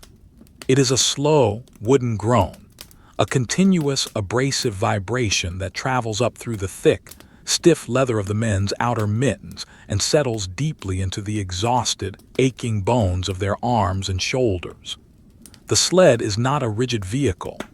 It is a heavy, flexible, primitive construction designed to twist and warp beneath the brutal, uneven torment of the frozen terrain. The thick strips of raw, dried hide that bind the pale ash wood together stretch and pull with every agonizing impact against the hard, wind-scoured ridges of the sastrugi. The sound of this heavy, agonizing torsion is the only voice the patrol possesses. It is a dry, stretching creak, followed by a heavy, hollow thud as the massive weight of the survival gear settles back onto the runners. Creak, thud, scrape. It is a monotonous, deeply boring mechanical rhythm that entirely replaces the need for human conversation. An endless, heavy song of slow suffering that is instantly swallowed by the vast, crushing silence of the empty coast. Ahead of this heavy, creaking wooden burden, the 14 Greenland dogs maintain their slow, hypnotic, synchronized march. They are a single, heavy organism of dense muscle and thick, oily fur, tethered to the endless dark by the thick, frozen leather traces that cut deeply into their broad shoulders. Their heads are bowed in absolute submission to the weight of the sled and the biting sweep of the wind. The deep, heavy cold of the environment does not seem to touch the core of their ancient, brutal genetics, but it heavily coats their exterior in a thick, shimmering layer of absolute winter. Their coarse, double-layered coats are heavily matted with a dense rime of silver frost, making them appear as ghostly, pale shadows moving against the deeper charcoal of the ice. Their breath does not dissipate into the air. It erupts from their heavy muzzles in slow, rhythmic, synchronized plumes of thick white vapor that hang motionless in the deep cold for a fraction of a second before crystallizing and falling silently to the ground. The physical connection between the men and the ancient ice is mediated entirely by the heavy, cumbersome layers of their specialized clothing. There is no sensation of the earth beneath them, only the thick, heavy, unyielding barrier of the polar boots. These boots are massive, rigid chambers of stiffened canvas, thick leather, and densely packed felt, designed not for the comfort of walking, but for the desperate preservation of the toes against the radiating, lethal absolute zero of the ground. With every single step, the heavy boot must be lifted with a deliberate, massive exertion of the aching quadriceps, dragged forward through the thick, resistant drag of the powdery snow, and planted heavily once again. The impact is a dull, heavy crunch that sends a slow, jarring ache up through the stiffened knees and into the lower back. It is a repetitive, agonizing motion that slowly drains the microscopic reserves of energy from the body, leaving the men to rely solely upon a grim, heavy, unthinking momentum to keep them moving forward into the dark. The cold that surrounds them is not a passive element. It is a heavy, active pressure that constantly seeks to find a weakness in their heavy, woven defenses. It presses against the thick, wind-proof canvas of their anoraks, searching for a microscopic gap in the overlapping layers of coarse wool and animal hide. where the heavy wolverine fur ruffs encircle their faces. A thick, heavy ring of solid ice has formed from the frozen condensation of their own labored breathing.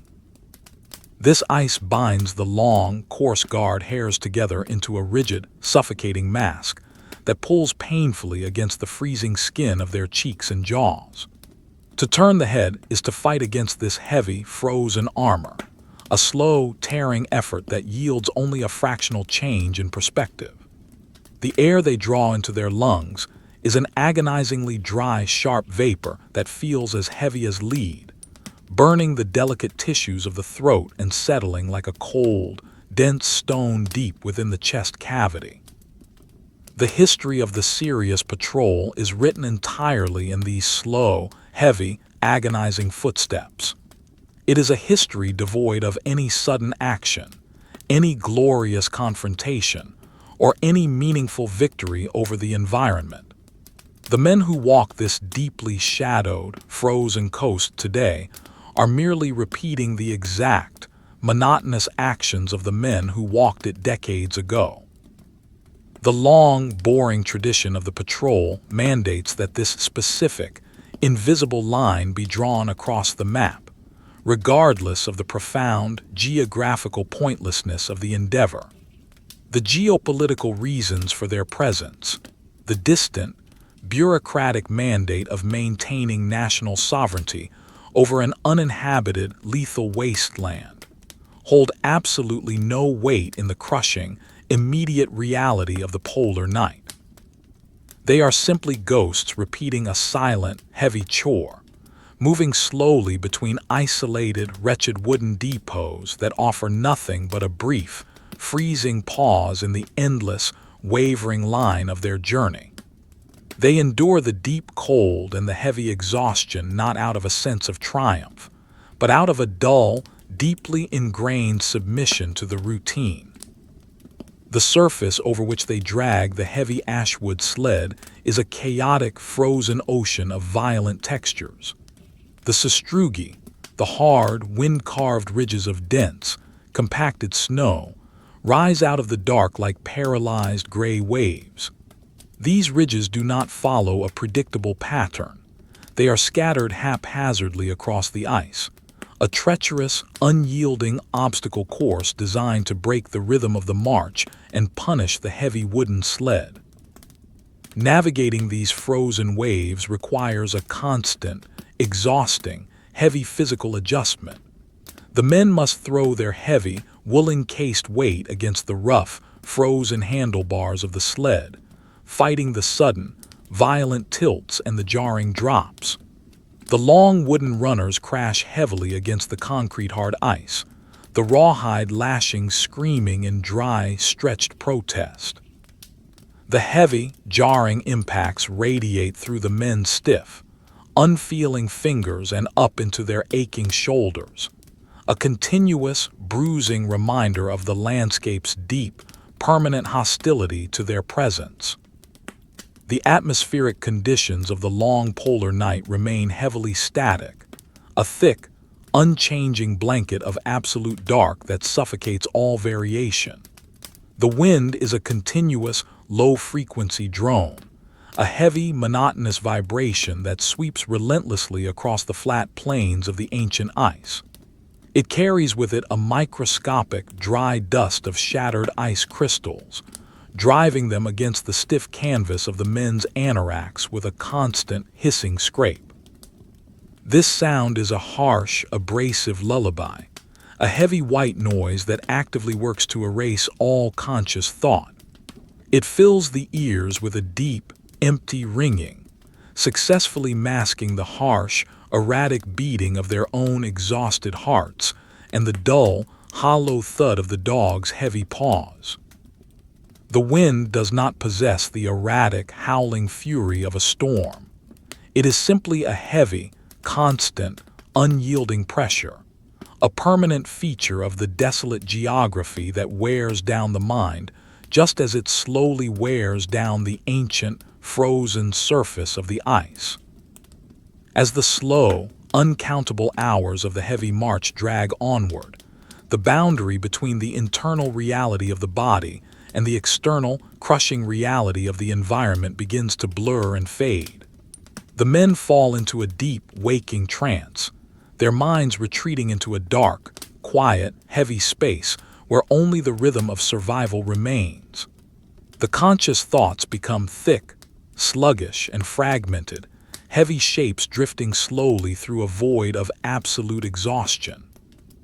They do not anticipate the end of the day, for the concept of an end implies a relief that does not exist on the empty coast.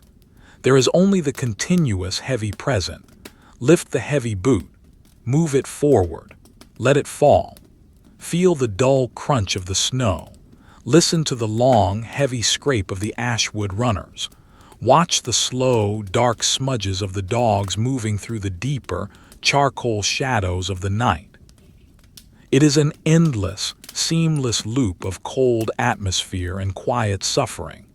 A heavy, hypnotic existence measured only in the slow, rhythmic beating of a tired heart against the vast, freezing silence of the world.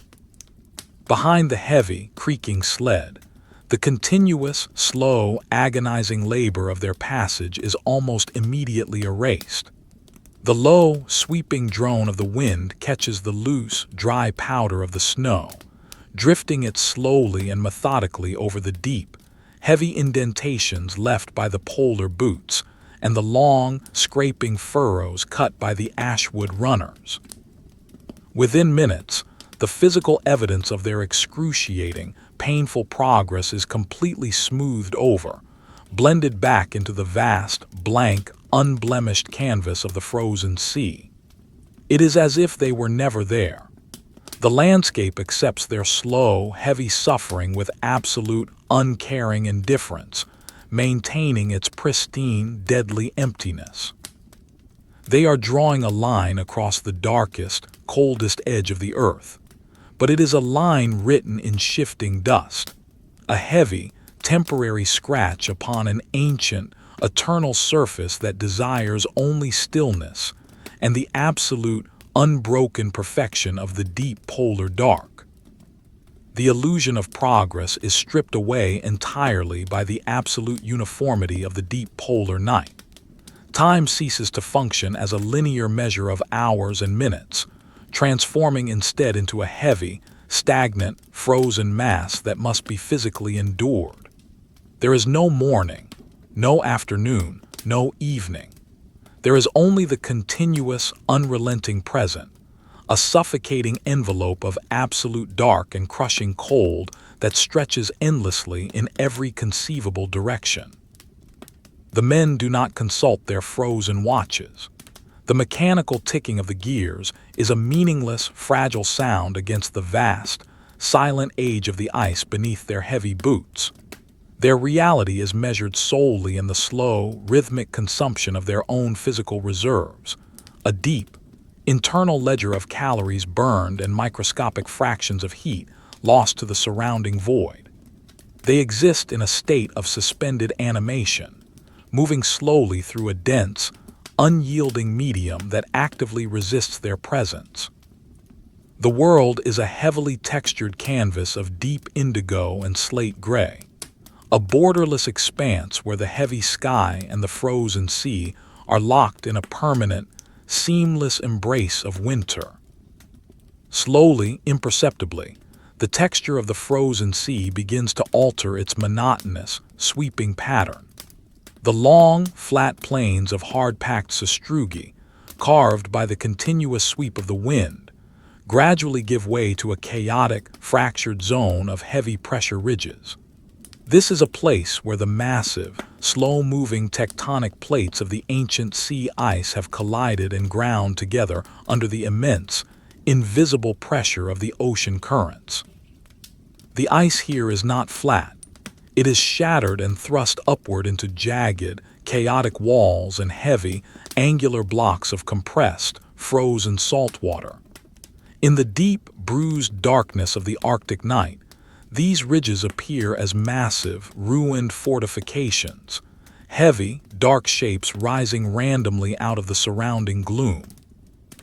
They are rendered in the mind's eye as deep, aggressive strokes of thick charcoal upon rough, dark paper, their sharp edges softened and blurred only by the continuous, hissing drift of the dry, powdery snow.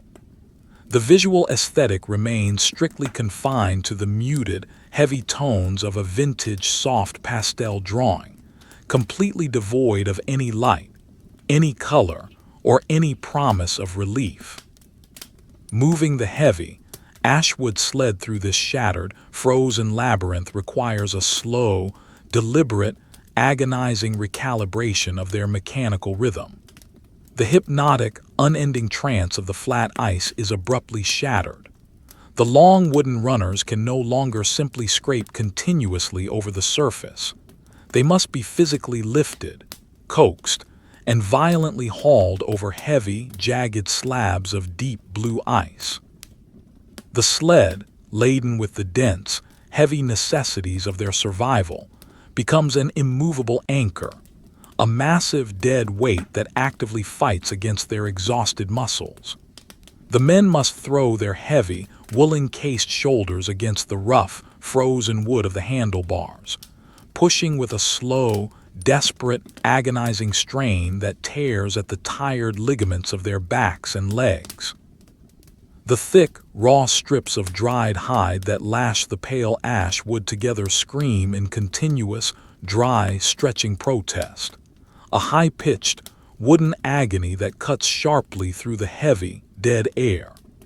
Every heavy impact against the hard ice sends a jarring, deep vibration through their stiff, unfeeling hands and up into their aching arms.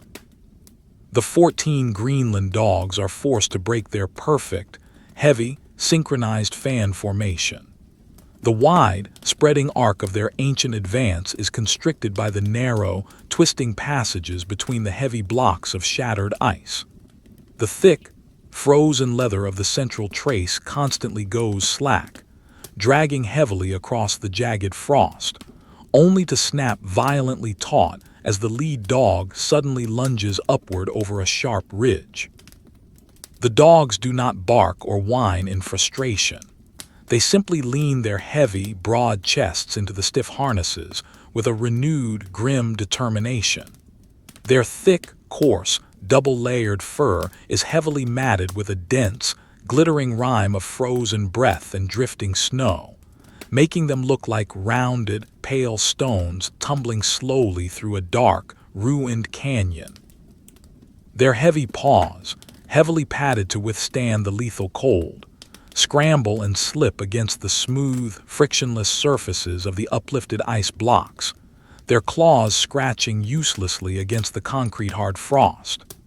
The air is filled with the heavy, rhythmic sound of their labored, synchronized breathing, thick plumes of white vapor erupting from their scarred muzzles and freezing instantly in the crushing, ambient cold. The physical toll exacted by this uneven, broken terrain is a heavy, deep, throbbing ache that settles permanently into the very marrow of the men's bones. The slow, rhythmic plodding of the flat ice is replaced by a series of heavy, disjointed, exhausting heaves. The thick, rigid layers of their wind-proof canvas anoraks and heavy, fur-lined trousers fight against every unnatural contortion of their bodies. As they strain against the massive weight of the sled, the desperate, unavoidable process of heavy perspiration begins beneath their coarse woolen base layers. In the absolute, crushing temperature of the environment, this dampness is a terrifying, lethal threat. The sweat does not evaporate into the air. It becomes trapped within the heavy fibers of the wool, slowly cooling and stiffening into a rigid, icy embrace. The core heat of their bodies is rapidly drawn away by this internal layer of frost, causing violent, uncontrollable shivers to rack their exhausted frames, even as they perform the most agonizing, back-breaking labor.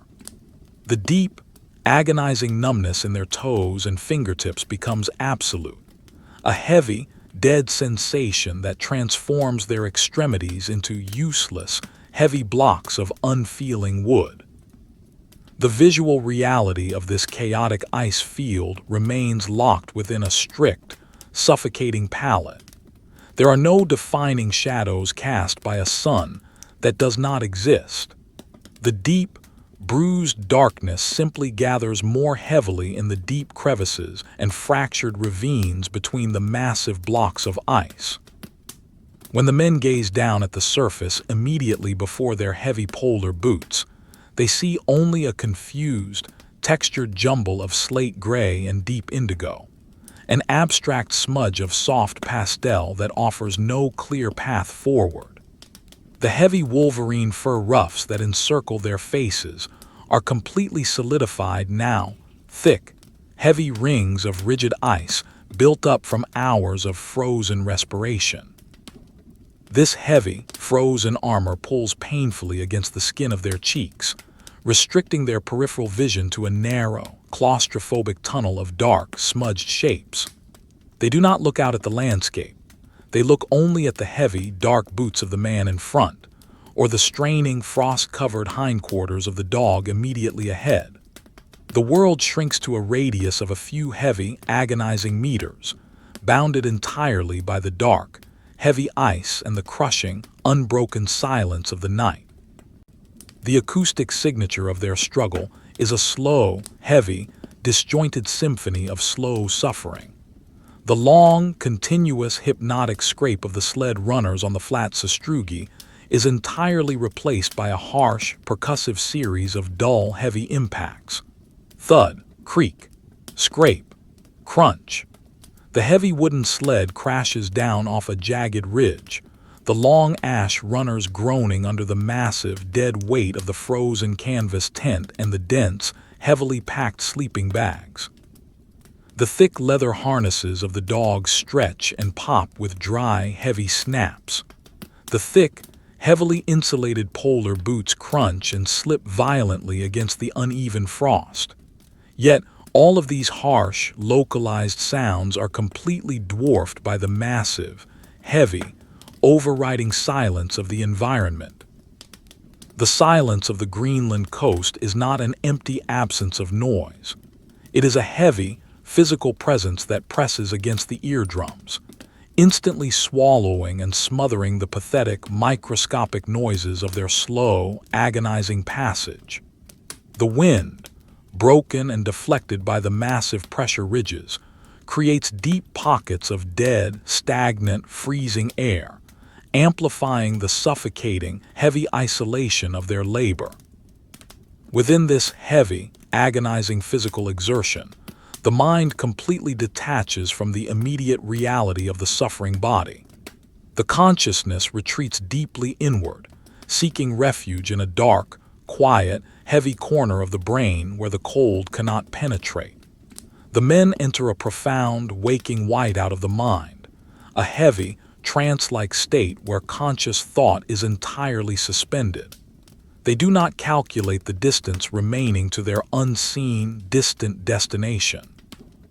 They do not dwell upon the deep, historic ache in their joints or the terrifying, creeping numbness in their flesh. They simply endure.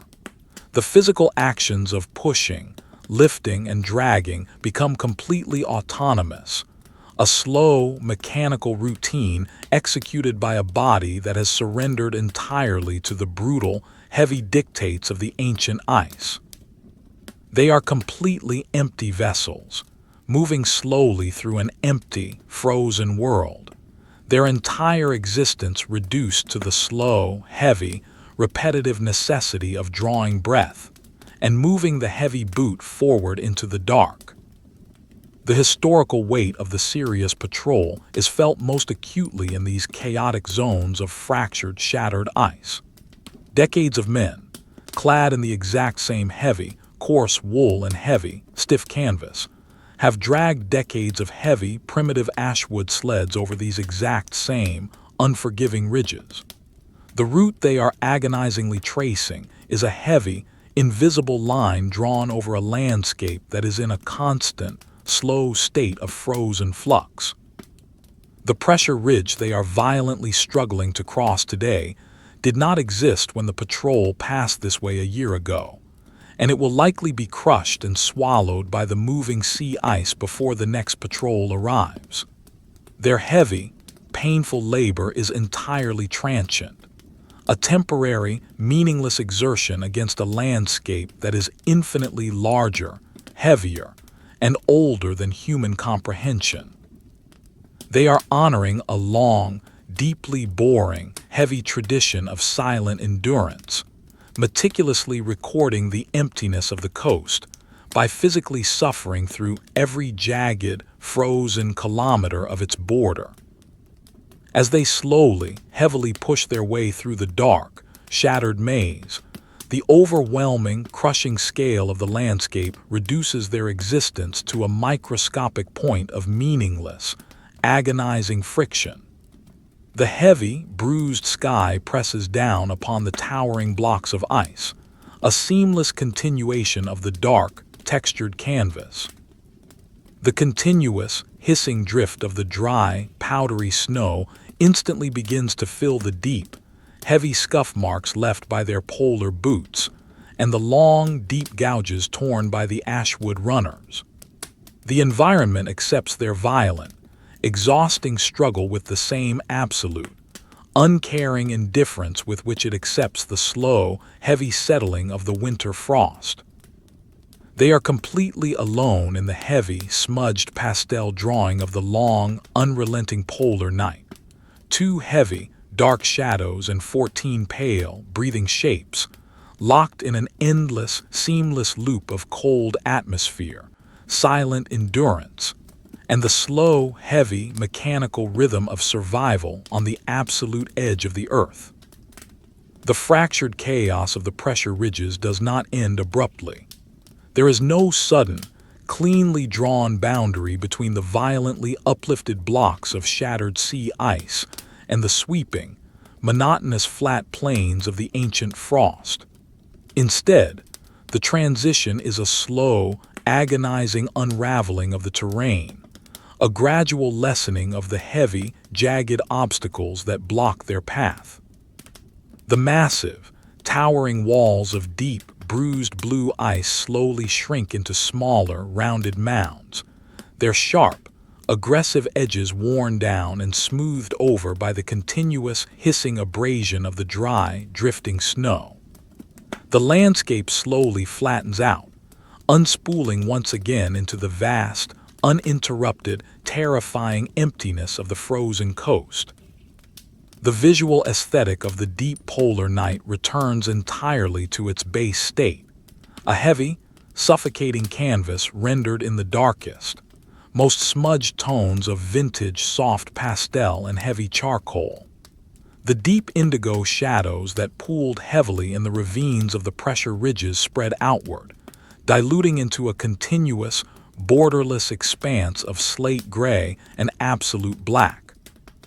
The heavy, cloud-choked sky and the solid surface of the frozen sea merge back into a single, seamless, crushing void, eliminating all perspective, all depth, and all hope of visual relief.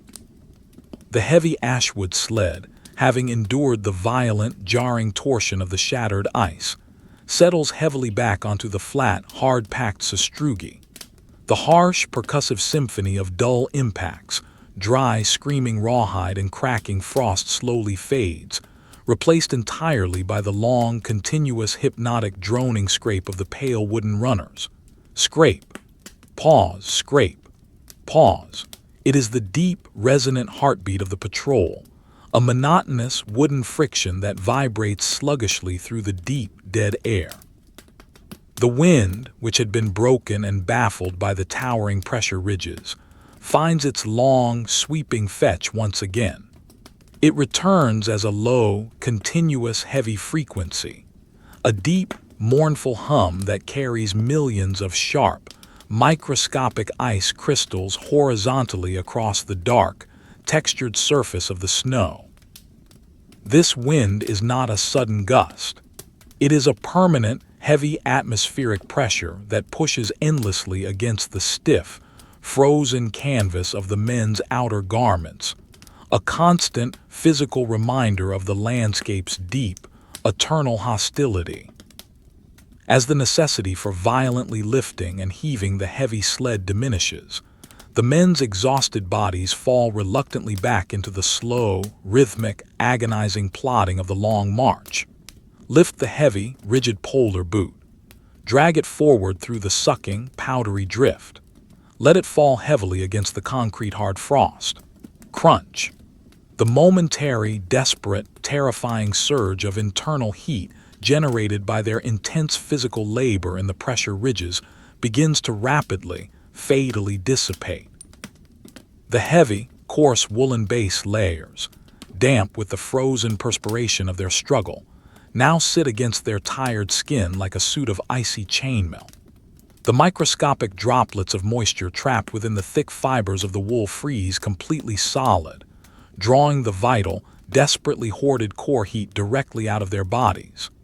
The violent, uncontrollable, exhausting shivers return, originating deep within the chest and radiating outward through the heavy, aching limbs in rhythmic, debilitating waves. The deep, agonizing numbness that had been momentarily pushed back by the frantic exertion of navigating the shattered ice now floods back into their extremities with a heavy, final authority. The toes inside the massive, felt-lined chambers of the polar boots become completely unfeeling, transforming into dead, heavy blocks of wood that strike the ice without generating any sensory feedback.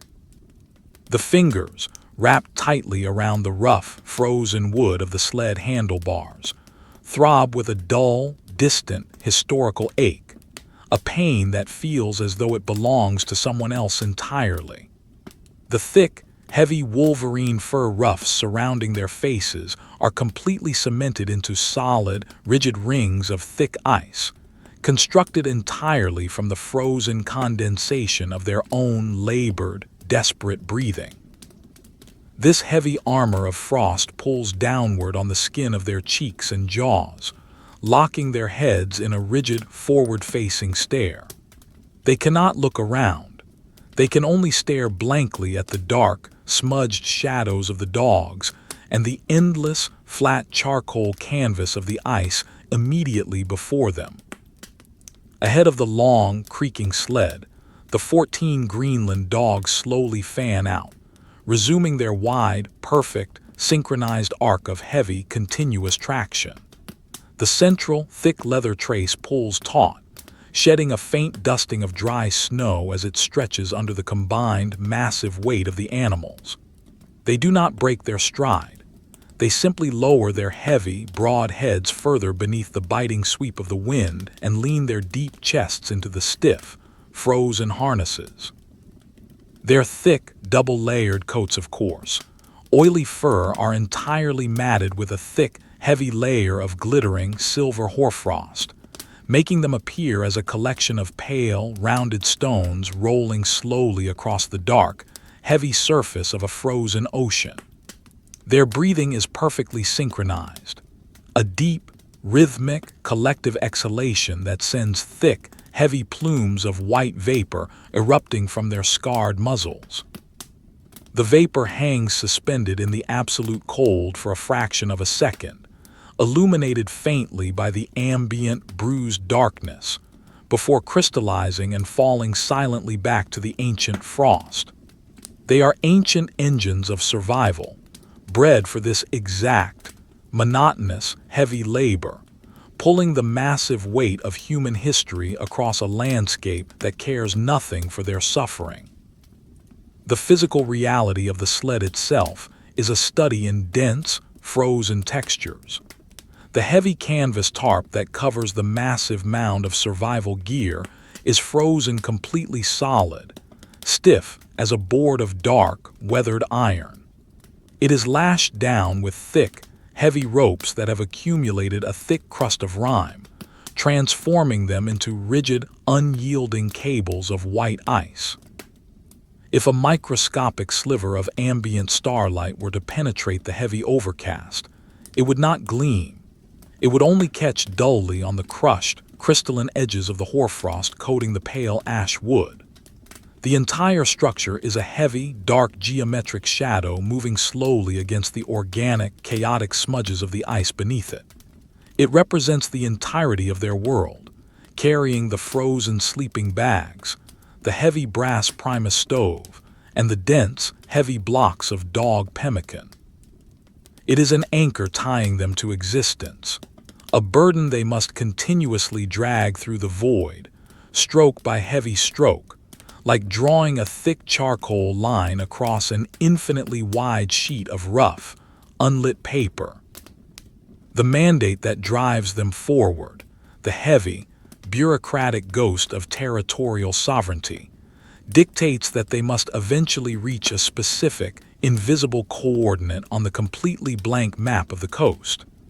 At this coordinate lies a depot, one of the small, wretched, isolated wooden boxes scattered hundreds of kilometers apart along the empty shoreline. The concept of the depot does not provide a source of hope or excitement. It is merely a heavy, physical chore waiting to be executed in the dark. The men know that when they finally reach the mathematical point where the cabin is supposed to be, they will not find a welcoming shelter. They will find only a massive, concrete-hard drift of wind-packed snow, completely burying the tiny wooden structure. The arrival will demand hours of agonizing, back-breaking labor with heavy, iron-bladed shovels, slowly carving a deep, freezing trench through the densely packed frost simply to locate the heavy, frozen wooden door. The anticipation of this heavy labor adds another layer of dull, crushing exhaustion to their slow, rhythmic march. The depot represents a brief, freezing pause in the endless timeline of the patrol, a moment where the heavy, blackened aluminum pot will be boiled on the hissing brass primus stove, and the heavy, monotonous logbook will be opened. The logbook, filled with the identical, slow, deeply boring handwriting of decades of previous patrols, will simply record their presence. Date, temperature, wind speed, ice conditions, nothing more. There are no narratives of struggle or triumph, only the slow, meticulous accounting of an empty, unyielding coast. It is an archive of absolute endurance, a testament to the heavy, continuous, meaningless burden of simply existing in a place that actively seeks to extinguish all life. Once the heavy, stiff pages are signed, the wooden door will be forced shut, and they will return to the heavy, canvas tent, perfectly resuming the unending loop of the ice.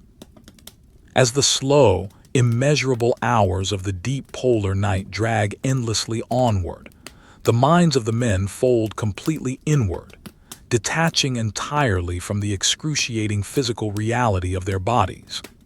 They enter a deep, permanent waking whiteout, a state of profound sensory deprivation, where the heavy, crushing silence of the environment perfectly mirrors the absolute emptiness of their conscious thoughts. The continuous hissing drone of the wind, the heavy, rhythmic crunch of the polar boots, the long, agonizing scrape of the ashwood runners. These sounds blend seamlessly into a single, monotonous, hypnotic frequency. The darkness is no longer a physical space.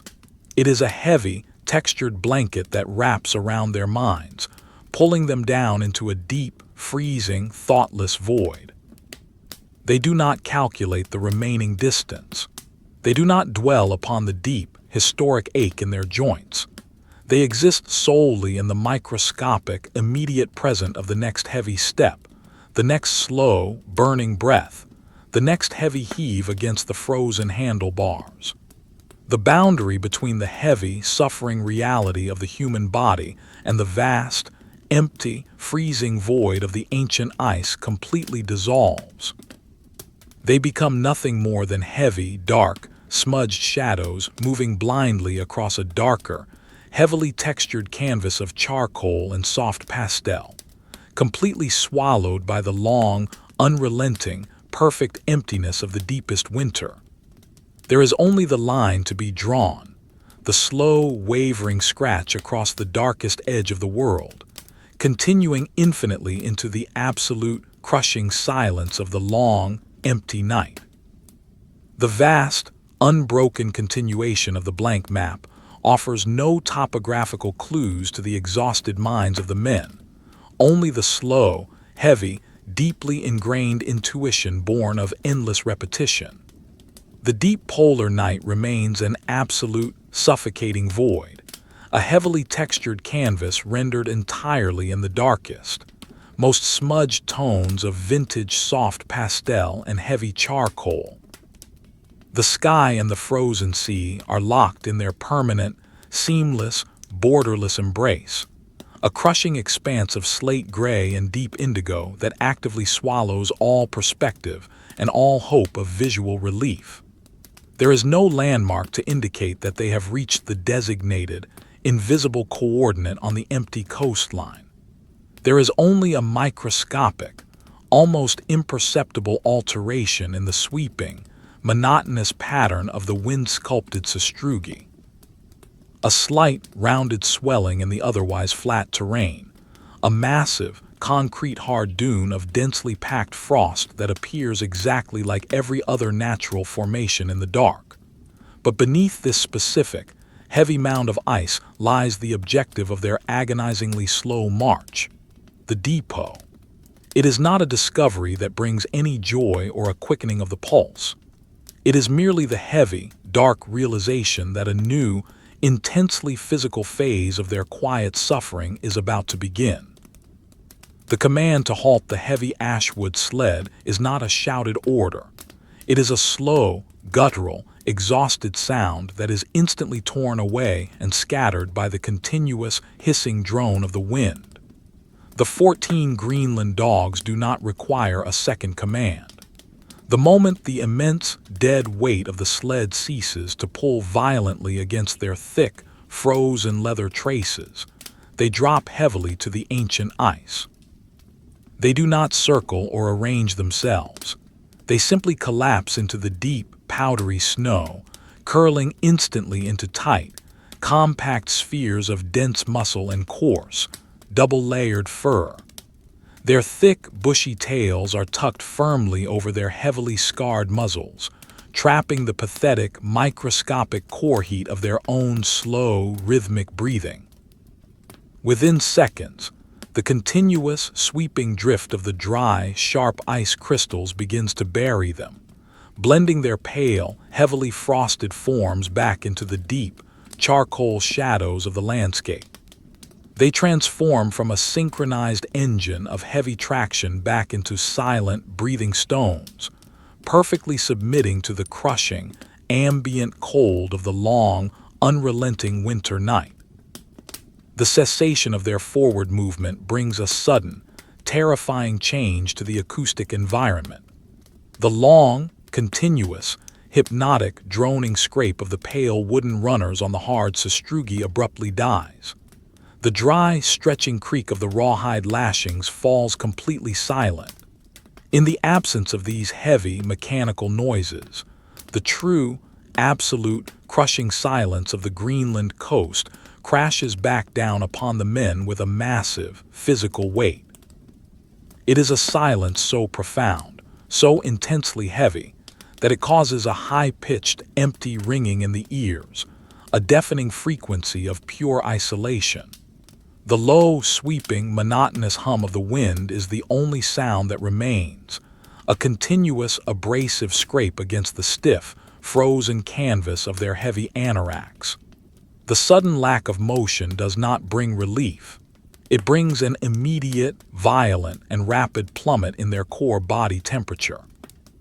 The microscopic fraction of heat generated by the agonizing labor of walking is instantly stolen by the heavy, stagnant, dead air, replaced by a deep, terrifying, bone-cracking chill that demands immediate action to survive.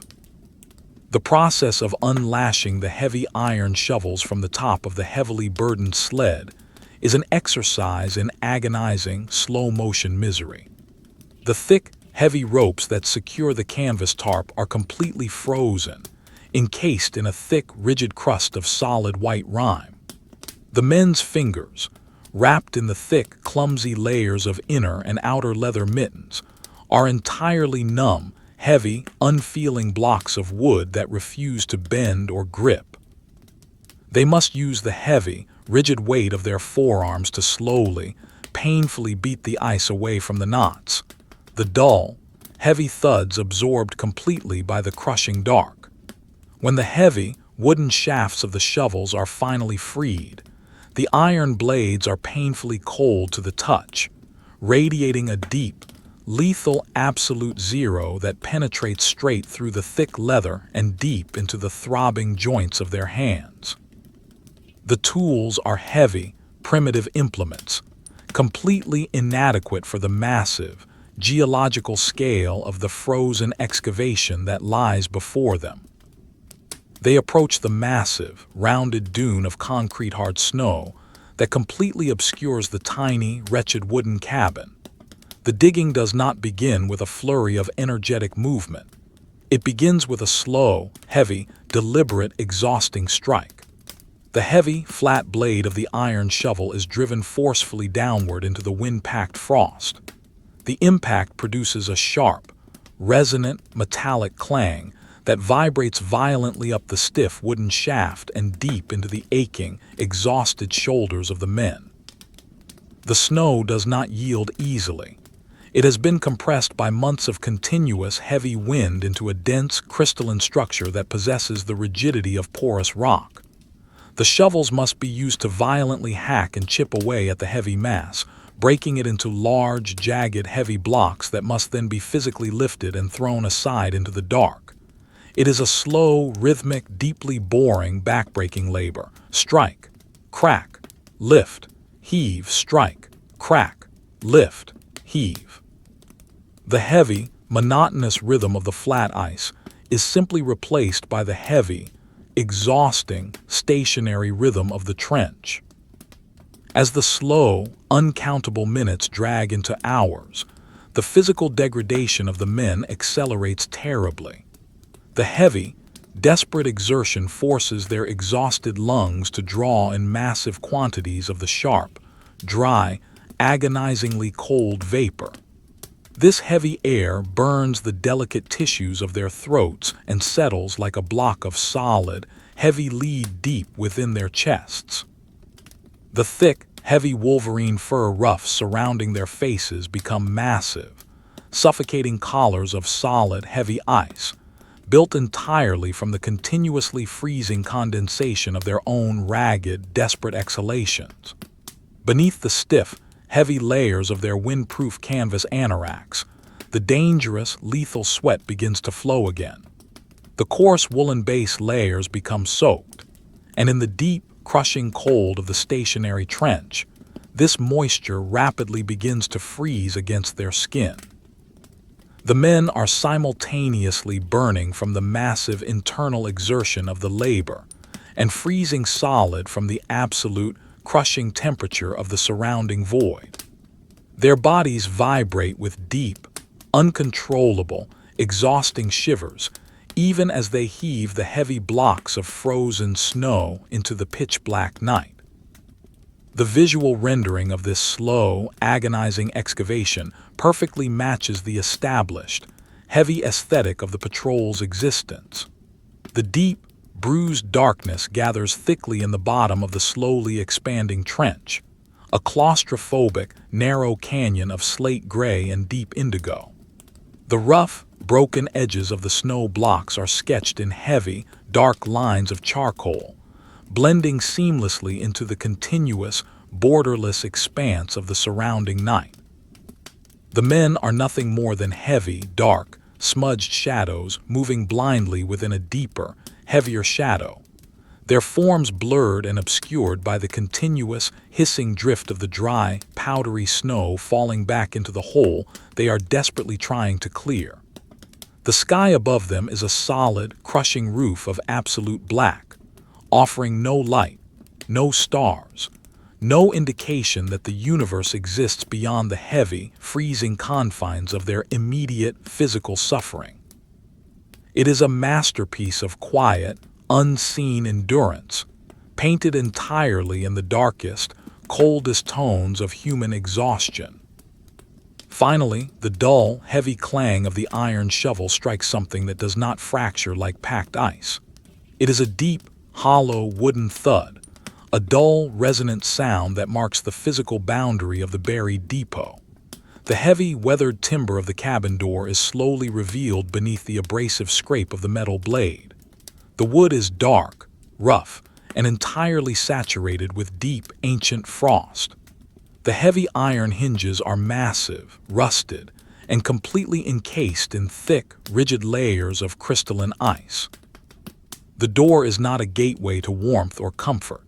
It is simply a heavy, frozen barrier that must be breached to fulfill the monotonous, bureaucratic mandate of the patrol. The men drop their heavy, freezing shovels into the snow, their arms hanging limply at their sides, their chests heaving with slow, ragged, agonizing breaths. They stand before the heavy, dark rectangle of the door, completely swallowed by the deep, crushing silence of the trench, preparing for the final, physical struggle of the arrival. Opening the heavy wooden door requires a violent, coordinated exertion of their remaining, pathetic strength. The heavy iron latch is frozen solid, a single block of deep rust and thick rime. They must use the heavy, wooden handles of their shovels to relentlessly batter the ice away from the metal mechanism. The sharp, cracking sounds entirely muffled by the thick snow walls of the trench. Once the latch is finally, reluctantly freed, the door itself remains frozen completely shut, bonded to the heavy wooden frame by months of deep, continuous cold. The men press their heavy, wool-encased shoulders against the rough, dark timber, pushing with a slow, desperate, agonizing strain.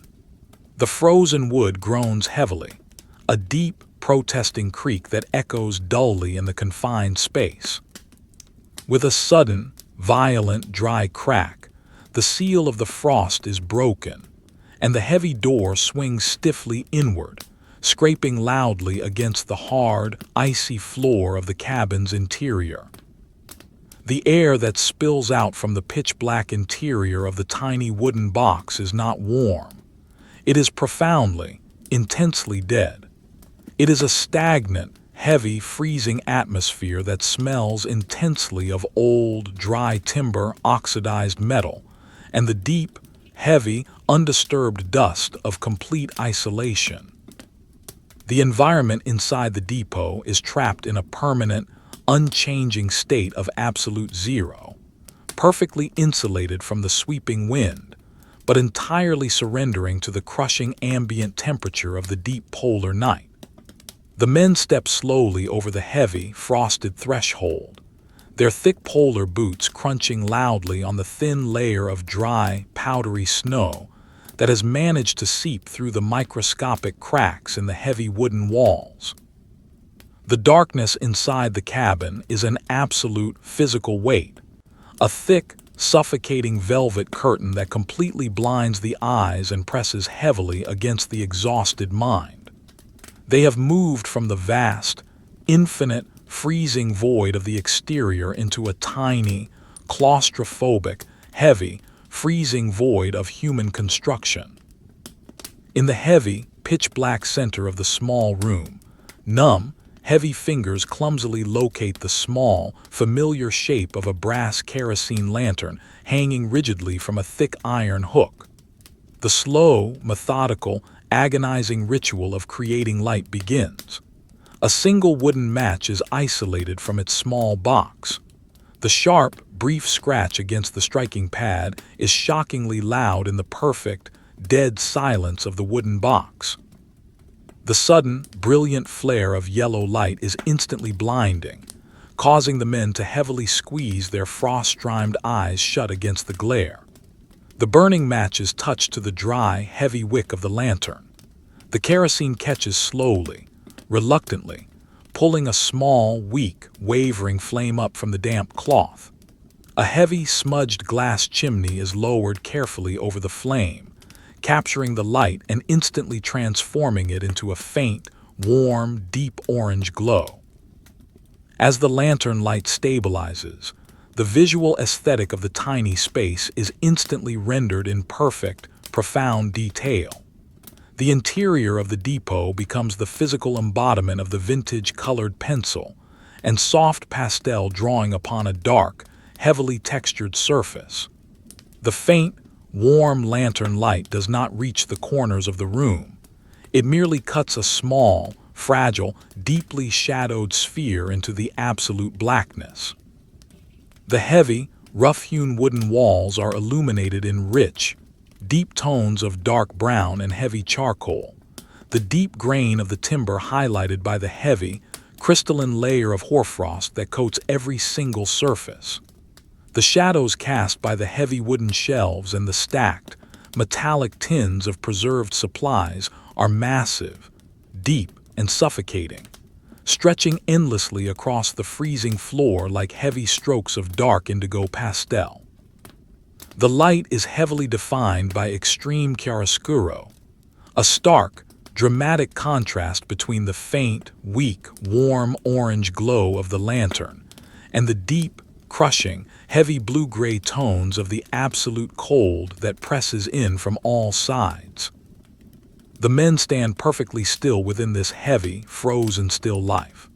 The faint, warm light of the lantern casts long, deep, tired shadows across their faces, emphasizing the profound historical exhaustion etched deeply into their features.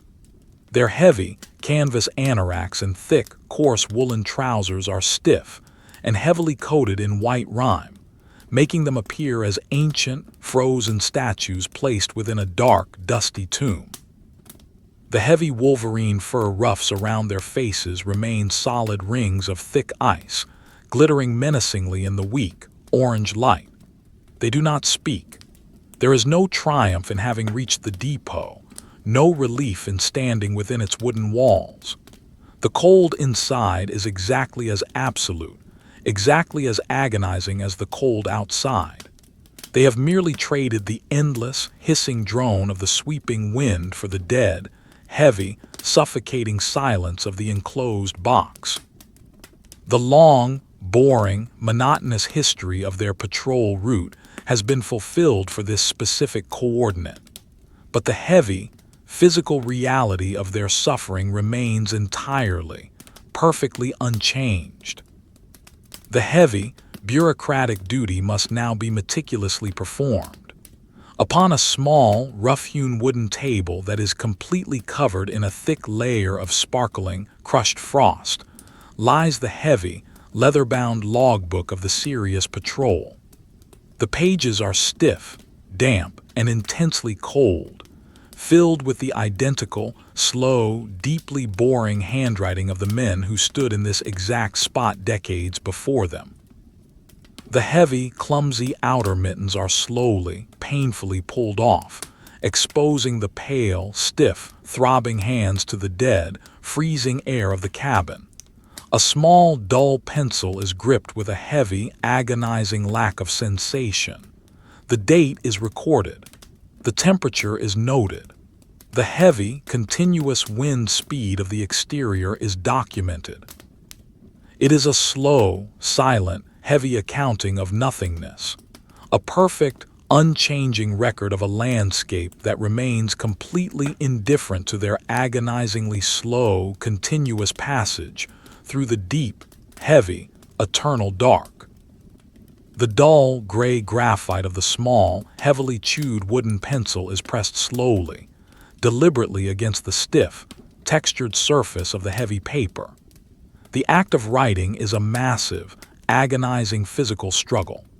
The fingers that grip the thin wooden shaft are completely devoid of sensation, heavy, dead blocks of freezing flesh that refuse to bend or manipulate the instrument with any grace. The men must use the rigid, locked weight of their entire forearms to drag the pencil across the page, forming the slow, uneven, deeply boring letters of their names. The paper itself is intensely cold, a thick, fibrous material that has absorbed the deep, ambient frost of the depot for months on end. As the dull point of the pencil scrapes across the page, it produces a dry, heavy, scratching sound, a microscopic, abrasive noise that is shockingly loud in the perfect, dead, suffocating silence of the tiny wooden cabin. It is a slow, methodical recording of nothingness, an identical repetition of the heavy, silent chore performed by every patrol that has ever crossed this desolate, unyielding coordinate. The heavy, leather-bound cover of the logbook is heavily coated in a fine, glittering layer of crystalline hoarfrost. As the men lean heavily over the rough-hewn table, their labored, desperate breaths fall upon the open pages. The warm, moist vapor from their lungs condenses instantly upon the freezing paper, creating a new, microscopic layer of solid ice over the freshly written words. The history of the Sirius Patrol is not merely recorded in this book. It is physically trapped within the heavy, frozen layers of its pages. The dates, the agonizingly low temperatures, the continuous heavy wind speeds, these mundane, bureaucratic details are sealed beneath a permanent, unyielding glaze of absolute winter.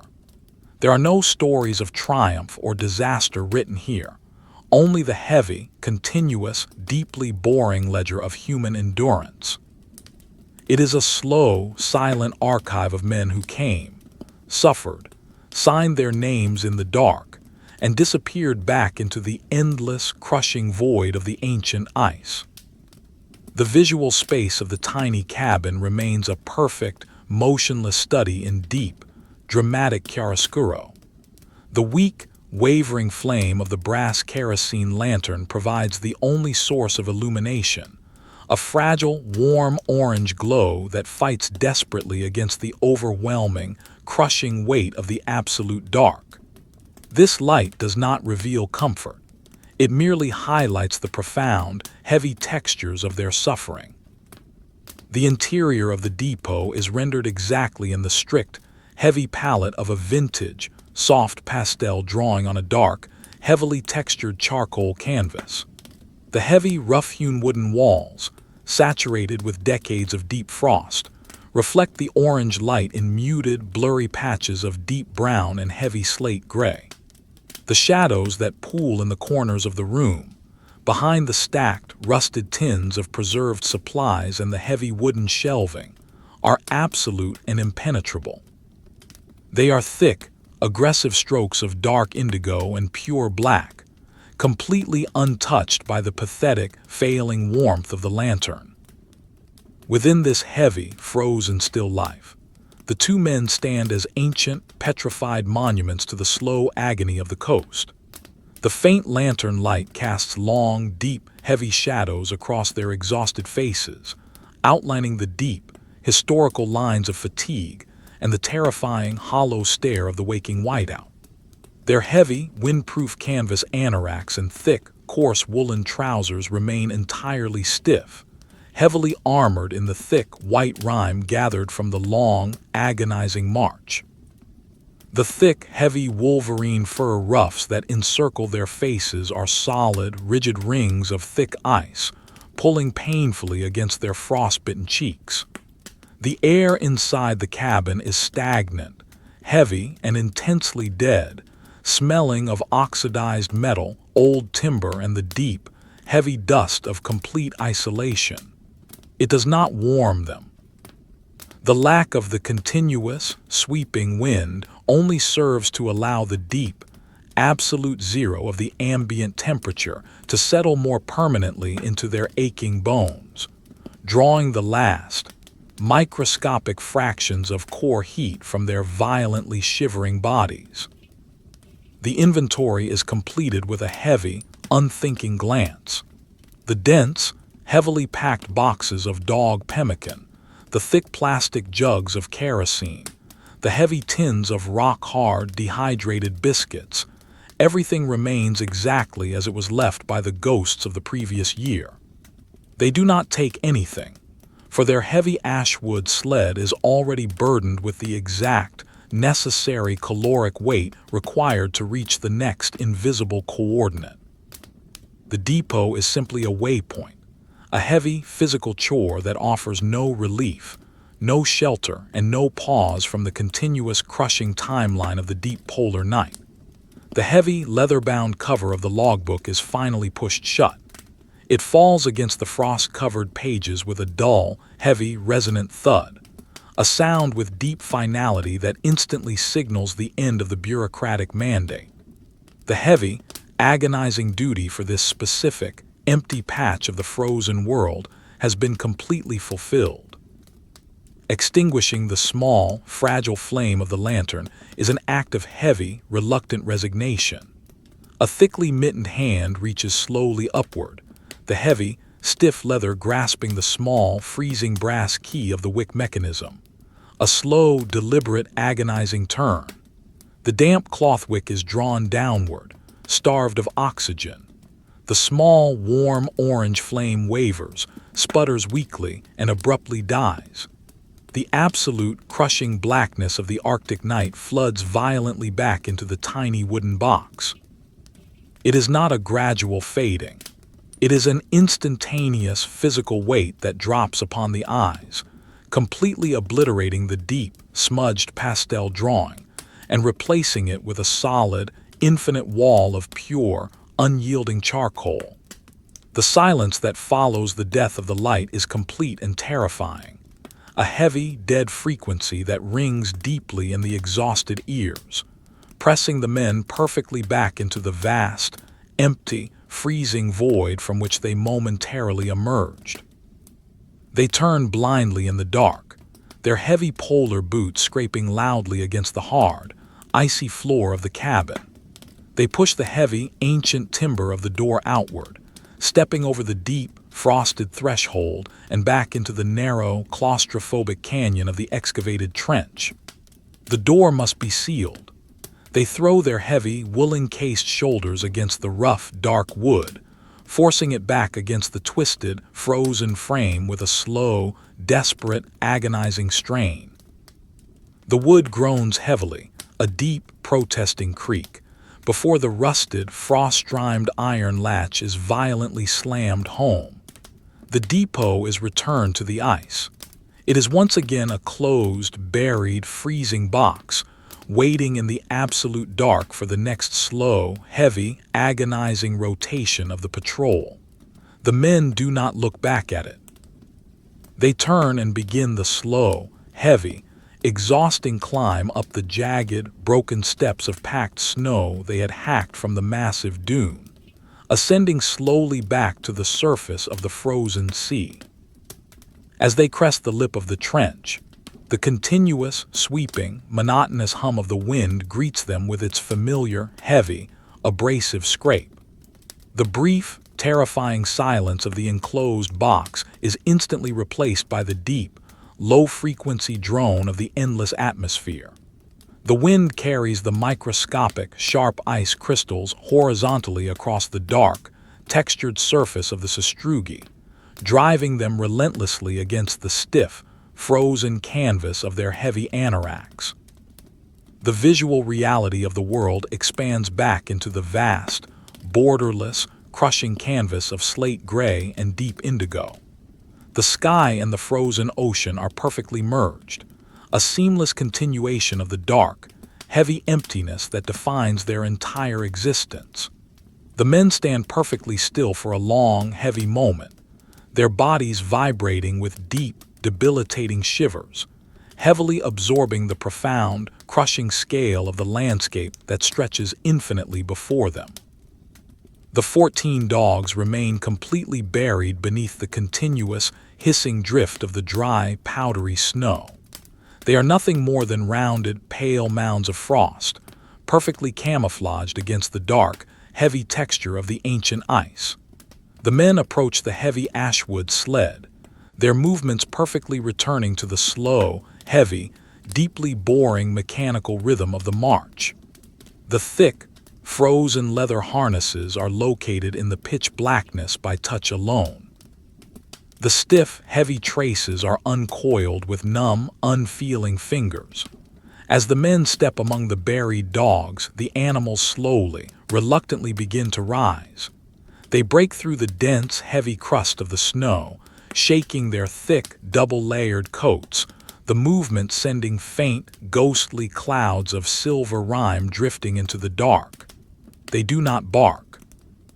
They simply step perfectly back into their strict, hierarchical fan formation, lowering their heavy, broad heads and leaning their deep chests into the freezing straps, accepting the unending continuation of their ancient, heavy labor. The men take their positions beside the long, pale ashwood sled, their heavy, clumsy mittens gripping the rough, frozen wood of the handlebars. The deep, agonizing numbness in their toes and fingertips is absolute, a heavy, dead sensation that perfectly matches the freezing, stagnant air of the void. There is no destination to anticipate. There is only the next slow, heavy step. The long, wavering line they are drawing across the map is entirely infinite, a heavy, dark scratch upon a canvas that cannot be filled. A low, guttural command is spoken, instantly swallowed by the hissing drone of the wind. The 14 dogs lean forward, pulling the central trace violently taut. The massive, dead weight of the sled shifts. The long, wooden runners groan heavily, a deep, resonant, agonizing scrape against the concrete-hard frost. Lift the heavy, rigid polar boot. Drag it forward through the sucking, powdery drift. Let it fall heavily against the ancient ice. Crunch. Scrape. The incredibly slow, hypnotic, monotonous rhythm of the deep cold perfectly resumes. The men and the dogs become nothing more than heavy, dark, smudged shadows moving blindly through a deeper, heavier shadow, blending seamlessly into the sweeping, continuous drone of the wind. The boundary between their internal, exhausted consciousness and the vast, empty, freezing void of the exterior world completely dissolves. They do not stop. They do not end. They simply continue their slow, silent, heavy endurance, locked forever in the perfect, seamless, eternal loop of the dark, guarding a coast that requires no guard, moving endlessly through the deepest, coldest, most absolute winter of the world.